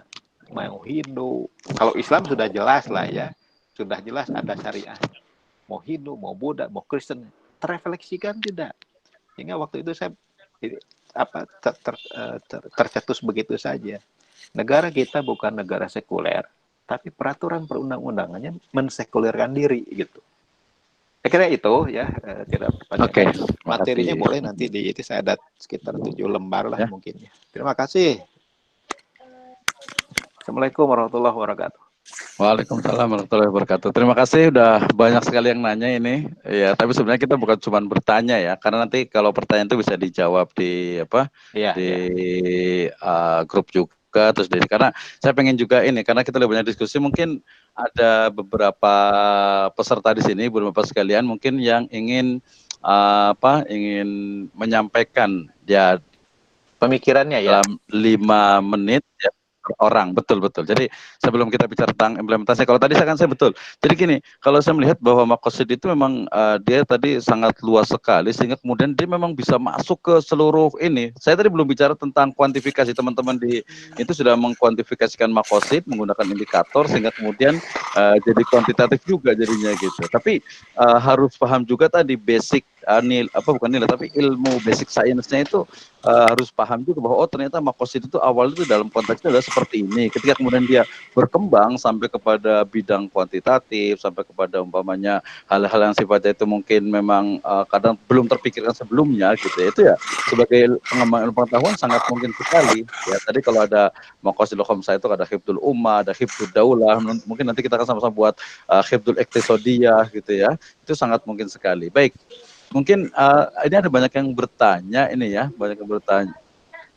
Pak Ibu Lama nanti izin bertanya, ada persepsi bahwa salah satu faktor lambatnya ekonomi Islam di Indonesia adalah banyak perbedaan makosid. Bagaimana penelitian dan pengetahuan makosid dengan benar ketika sudah terjadi ikhtilaf? Nah, gini, karena saya akademisi gitu ya, jadi melihatnya begini bahwa banyaknya makosid sebenarnya bukan banyak ya, karena tadi kalau umpamanya kita bisa mungkin nanti level S3 ketika dia itu sudah bisa menggabungkan dari mulai Imam Al-Hakim At-Tirmidzi sampai ke Abu Zahra, itu dia akan menemukan benang hijaunya. orang bilang benang merahnya gitu ya, akan menemukan benang merahnya, dan itulah yang disebut dengan ijma'ul maqasid, saya melihatnya itu. Jadi kalau dikatakan bahwa di sini itu maqasid itu beraneka ragam, enggak juga gitu. Justru mereka itu satu batu bata yang saling melengkapi satu dengan yang lainnya, dan nanti akan terkristalisasi dalam bentuk maqasid ini loh, ternyata hasil pemikiran dari berbagai ulama dari dulu sampai sekarang yang kemudian menghasilkan ini, ternyata yang disebut dengan kenapa syariat itu turun. Nah, itu. Jadi kemudian tadi salah satu sebab faktor lambatnya ekonomi syariah itu sebenarnya lebih karena bukan karena makosid ya, itu kalau saya lihat itu berdasarkan fikih.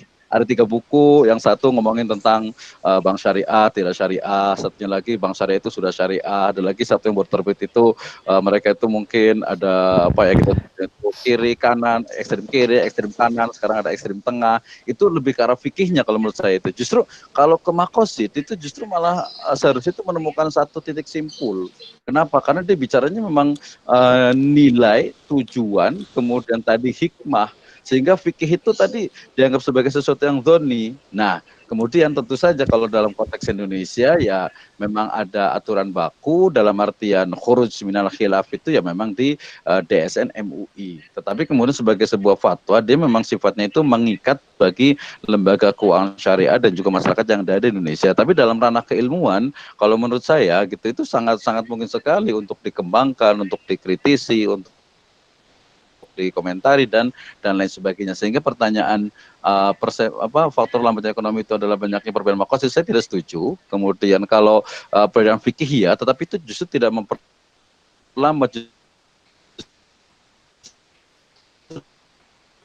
akan semakin meningkatkan bahwa umpamanya ekonomi syariah itu bukan hanya perbankan syariah, punya sistem lain gitu. Kita punya sistem dengan syirka, dengan mudoroba, dengan musyarakah, itu sangat mungkin sekali gitu. Jadi ekonomi syariah sistem yang ada, apalagi kita tahu bahwa kedudukan bank sendiri itu adalah sebagai doruriyah, artinya sebagai sifatnya itu memang karena tidak ada sistem yang lainnya gitu, sehingga kemudian tidak seperti itu. Kalau ada lagi dari industri ini yang mana sih? Terdapat perbedaan, ya udah itu. Terdapat perbedaan pendapat di kalangan ulama tentang makosid apa sebenarnya menyebabkan perbedaan pendapat tersebut. Wah, ini masuk kebetulan saya disertasi sertifikasi dosen saya di perbandingan madhab, tetapi dia lebih banyak ke fikih ya, ingat ya, bukan ke makosid. Coba saya tadi kalau ibu lihat dari awal teori-teori tentang makosid yang saya sampaikan itu hampir tidak ada perbedaan tuh, karena dia bicara tentang hikmah, bicara tentang nilai, paling hanya saling menguatkan, saling umpamanya hajiah itu ini, daruriyah itu ini, kemudian takmiliyah, taksinat itu ini, tidak ada justru. Dan yang lebih banyak itu adalah fikih. Nah, kalau ada pertanyaan bagaimana menjawab perbedaan pendapat, ya kalau fikih itu ya banyak sekali, dari mulai background pemikiran ijtihadnya, metode ijtihadnya itu sangat-sangat berbeda. Tetapi kemudian dalam konteks keilmuan justru saya senang sekali. Saya ingat sekali dengan salah satu dari profesor di UIN Bandung, saya alumni sana. Maka beliau mengatakan bahwa ya nanti ke depan tuh ada pasar bebas fikih gitu. Jadi ada pasar bebas ekonomi syariah. Artinya fikih sebagai satu ilmu yang berkembang sangat mungkin sekali. Nah, tapi tadi tentu saja ada standar, ada satu pedoman utama. Kalau di Indonesia ini ya berarti ya di mana? Ya di DSN MUI itu ya, seperti itu. Tapi kemudian itu sangat memperkaya. Oke, ya. Kemudian berikutnya ada apa yang menjadi ukuran dan batasan kebutuhan doruriyah. Wah, ini sangat teknis sekali ya.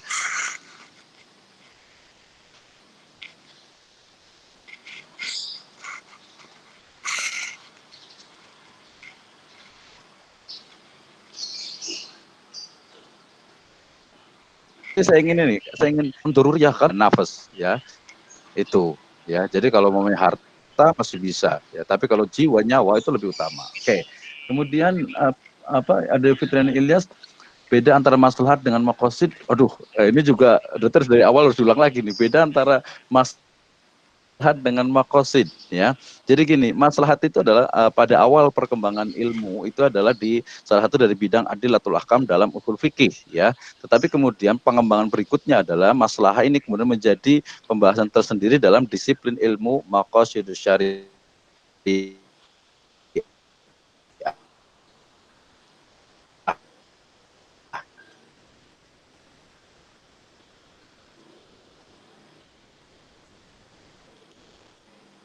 tentang maqasid syariah itu bicara tentang kesempatan ini apa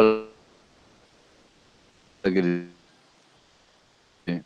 mahasiswa dari UPI apakah boleh Pak indikator dalam proses itu indeks tidak semuanya digunakan untuk hanya digunakan untuk indikator tersebut. Nah, ini mungkin positioning dari peneliti. Kenapa tadi saya menggunakan teori-teori yang ada di berbagai pemikiran ulama itu kemudian jadi satu analisis ya, tidak secara keseluruhan, karena tadi kita itu tidak pada level-level tertentu, bahwa kita sebut saja dari sarjana atau master itu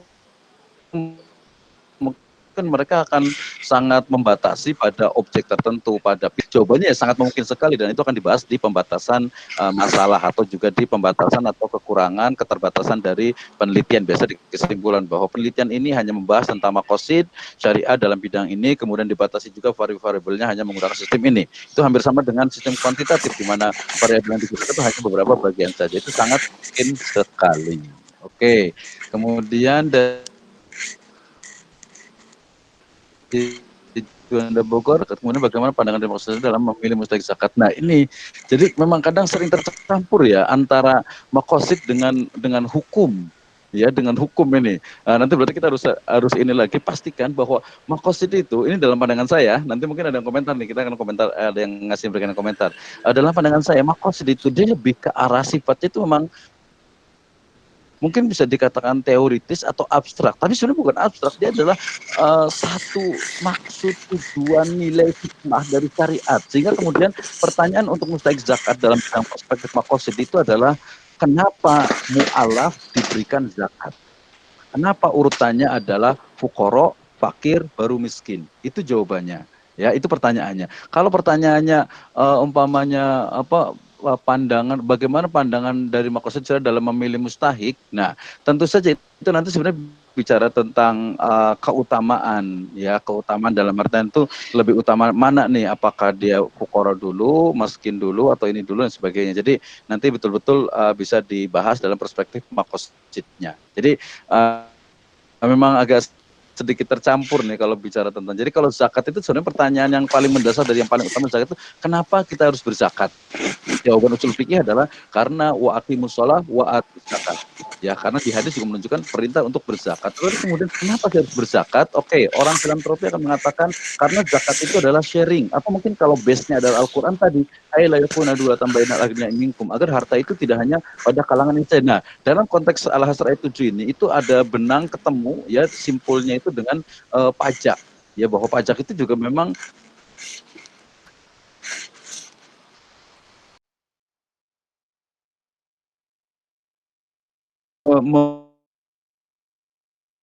meratakan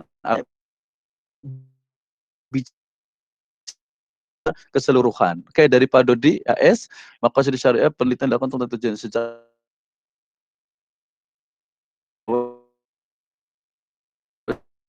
untuk dilakukan awalnya menggunakan perintah iqra, taro, oke.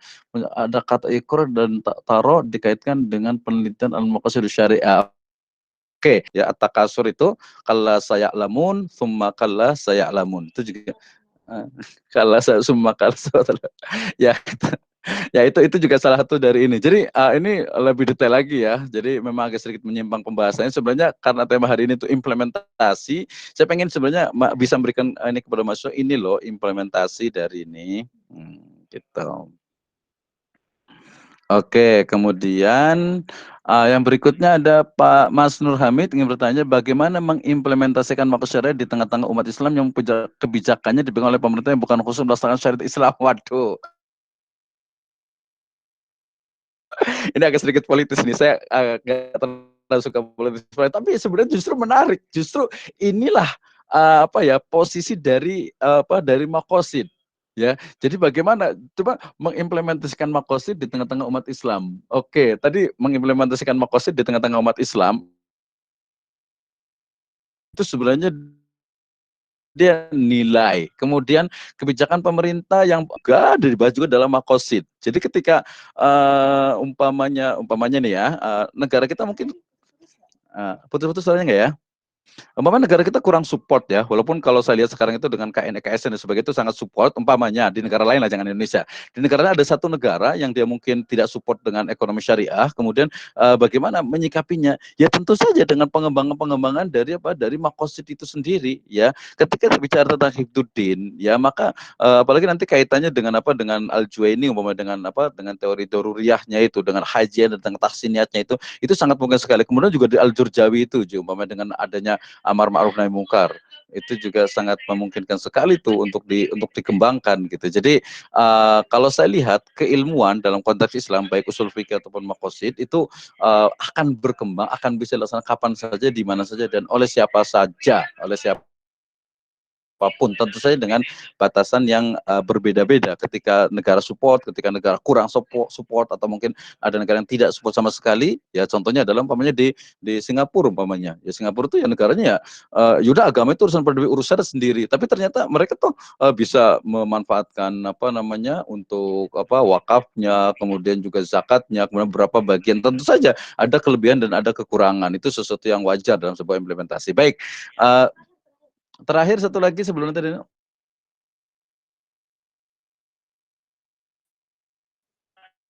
saya pada industri LKS, LBS, LPS, bisa bagaimana maksud Komsa dalam hubungannya pada operasi sosial kemasan pembiayaan? Apakah maksud kami itu pertama secara keseluruhan dalam setiap operasional penelitian? Nah, oke, ini menarik. Jadi gini, pembahasan ketika tema itu dia lebih apa spesifik, lebih detail, lebih sempit pembahasannya, maka ya tidak semua makosid itu akan dibahas dalam artian itu bahkan dalam sebuah riset yang kita membatasi diri itu bisa saja kita menggunakan hanya hifdzul mal. Tetapi kemudian perlu dieksplor dari hifdzul mal itu apa saja komponen-komponen, indikator-indikator dari hifdzul mal dalam umpamanya tadi marketing syariah, baik di lembaga keuangan syariah, di lembaga bisnis syariah, ya ataupun lembaga pembiayaan syariah yang lainnya. Itu sangat mungkin sekali dari sisi pemasaran, dari sisi pembiayaan, dari sisi akuntansi, ya bahkan sampai manajemen apa SDM-nya, kemudian juga dari sisi CSR-nya. Kami sedang menyusun buku untuk syariah CSR, itu juga sangat mungkin sekali. Islamic marketing itu sangat banyak sekali, kemudian Islamic accounting juga sangat banyak sekali, pembiayaan apalagi itu sangat banyak sekali. Tapi ingat bahwasanya tadi kalau tadi bicara tentang maqasidul khamsah, ingat itu baru pendapatnya Al-Ghazali dengan Asy-Syatibi. Jadi masih banyak yang lainnya yang mungkin kita bisa kembangkan. Jadi sangat luas sekali dari ilmu maqasid ini. Nah, kemudian berarti apa? Berarti ini tugas kita bersama nih sebagai ya umat Islam, sebagai akademisi untuk bisa mengembangkan maqasid syariah tentu saja dengan implementasi yang mudah. Jadi kalau pertanyaannya apakah maqasid itu harus terpenuhi? Jawabannya adalah ya semuanya itu pasti akan terpenuhi, hanya pembatasan dalam sebuah penelitian itu mungkin tidak mungkin semuanya gitu ya. Dalam konteks maqasid manajemen umpamanya tadi contohnya ya memang semua itu akan tergabung atau akan terpenuhi, kemudian juga dia akan tercakup semuanya gitu ya. Ada langkah penelitian yang dilakukan jika kita ingin meneliti hadis akam tentang maisir, kalau meribut tentang Bitcoin seperti EDC, banyak banget ya. Nah, ini lagi tentang apa ya hadis ahkam ya. Nah, kalau hadis ahkam ya gampang banget lah, tinggal pakai disiplin ilmu hadis, kemudian metode-metode tentang hadis ahkam, saya ada tentang tahrij hadis, kemudian Quran sebagainya. Kalau maqasid syariah dia fokus kepada bagaimana Bitcoin dalam perspektif maqasid syariah ya. Nah, kemudian juga ternyata nanti jawabannya gini. Jadi mau saya contoh Bitcoin ya. Kalau Quran itu biasa Bitcoin. Oke, Bitcoin dalam penelitian pertama adalah metode apa Bitcoin dalam perspektif maqasid syariah. Kemudian yang kedua adalah Bitcoin dalam perspektif usul fikih. Maka jawaban yang pertama atau jawaban yang kedua dulu. Jawaban yang kedua, Bitcoin dalam perspektif maqasid syariah dalam perspektif usul fikih itu adalah apa? Bahwa Bitcoin itu adalah umpamanya nih ya, umpamanya adalah haram. Kenapa? Karena banyak unsur maisir di dalamnya. Kemudian tidak ada lembaga yang bertanggung jawab. Oke, itu usul fikih. Jawabannya adalah haram atau halal. Tapi kemudian kalau Bitcoin dalam perspektif maqasid syariah, maka saya akan mengatakan bahwasanya kesimpulan dari penelitian itu adalah bahwa Bitcoin dalam perspektif maqasid syariah adalah apa? Tidak sesuai dengan hikmatut tasyri'. Kenapa? Karena di dalamnya terkandung akad-akad yang justru memunculkan kezoliman, akad-akad yang justru memunculkan ketidakjelasan. Tapi dia bukan bicara tentang hukum, tapi bicara tentang ini tidak sesuai dengan maqasid. Tapi bukan halal dengan haramnya. Ini pokoknya tidak sesuai dengan maqasid syariah sehingga ya tidak sesuai dengan Islam. Nanti hal haramnya itu dibahas oleh usul fikih. Satu lagi implementasi maqasid syariah dalam industri khususnya bidang ekonomi sesuai Industrial 4.0 di Jepang itu ada Society 5.0. Ya sangat banyak sekali. Ya umpamanya paling mudah itu Internet of Things, kemudian juga ada lagi artificial intelligence. Itu sangat-sangat mudah sekali untuk dibahas dengan pendekatan maqasid. Tapi ingat, maqasid itu sebuah penelitian itu ketika ingin menggunakan perspektif maqasid, tentu saja hakikat dari objek yang akan kita bahas itu yang paling penting. Ya, sehingga kemudian menjadikan maqasid itu sebagai pisau analisis itu sangat mungkin sekali. Sehingga saya terbayang, saya pernah bantu teman di UTM Johor Bahru itu menggunakan NVivo. Di Indonesia juga banyak, cuman karena software-nya terlalu mahal sehingga masih jarang yang menggunakan. Jadi maqasid ini sangat mungkin juga sekali menggunakan NVivo ini untuk analisis pembahasannya. Kenapa? Karena dia menghubungkan, mengkorelasikan, kemudian mengelompokkan clustering dari berbagai hal dalam sebuah praktik bisnis, dalam sebuah umpamanya produk dan sebagainya. Kemudian mana sih yang sebenarnya sesuai dengan maqasid, tapi kemudian penentuan dalam variabel dari masing-masing hifdznya kalau menggunakan Syatibi dengan Al-Ghazali atau menggunakan umpamanya ma'rifatullahnya Al-Jurjawi, maka itu kemudian sangat bisa di-clustering dan bisa oh ini sudah sesuai. Nanti kalau dengan pendekatan kuantitatif lagi bisa menggunakan digunakan skala, bisa dinilai dengan angka-angka, itu juga sangat memungkinkan sekali. Ya sehingga sangat berkembang untuk maqasid ini. Oke, banyak banget, masih tinggal 10 menit lagi. Aduh, terakhir lagi ada Ibu Arta Zulian. Ya, terima kasih. Di Ponorogo sudah memasuki waktu duhur. Di sini juga tinggal sekitar 10 menit lagi. Saya kasih kesempatan satu orang terakhir sebelum nanti bisa diskusi di grup atau mungkin bisa komunikasi dengan saya. Tadi pembahasan tentang maqasid dari buku saya tadi di buku metode penelitian muamalah, ada metode penelitian hukum Islam, ada juga metode penelitian fikih, dan yang saya itu metode penelitian ekonomi syariah. Nanti bisa hubungi Aisyah juga. Kemudian yang sudah ada kemarin sertifikat dengan ini, nanti ada juga e-booknya. E-booknya adalah metode penelitian muamalah. Jadi nggak usah beli, nggak apa-apa, ada e-booknya gitu ya. Kalau beli nanti di Shopee juga ada iklan jadinya ya, atau di online juga ada semuanya. Baik, terima kasih Pak Cilangsi juga sudah duhur semuanya. Mohon maaf sekali, tinggal 9 menit. Saya cukupkan saja deh untuk persiapan. Jazakumullah khairan untuk semuanya. Saya yakin tidak puas dan mungkin insya Allah Ta'ala kita akan bisa lanjutkan pembahasan ini. Mungkin bisa lebih detail lagi. Ada lagi apa tuh? Iya. Terima kasih. Ada indikator dalam tujuan syariah atau ada hak dari inti dari iya pasti ada. Cuma indikator itu dia lebih ke arah kuantitatif, tapi tadi saya sebut dengan elemen-elemen atau unsur-unsur dalam maqasid syariah itu dia setiap hifdznya, setiap ini itu dia pasti ada perlu. Nah, itu kecerdasan seorang peneliti di situ. Oke, terima kasih banyak Pak Asep juga ya. Mohon maaf belum dikasih pertanyaan untuk Pak Asep. Nanti itu aja lanjut lagi Pak Asep ya. Atau mungkin terakhir 3 menit Pak Asep. Yep. Oke. Closing statement 3 menit. Baik, terima kasih Bapak Ibu yang sudah berpartisipasi di sini. Jadi mohon maaf itu sebetulnya yang di-share itu nanti pemikiran masih sederhana sekali.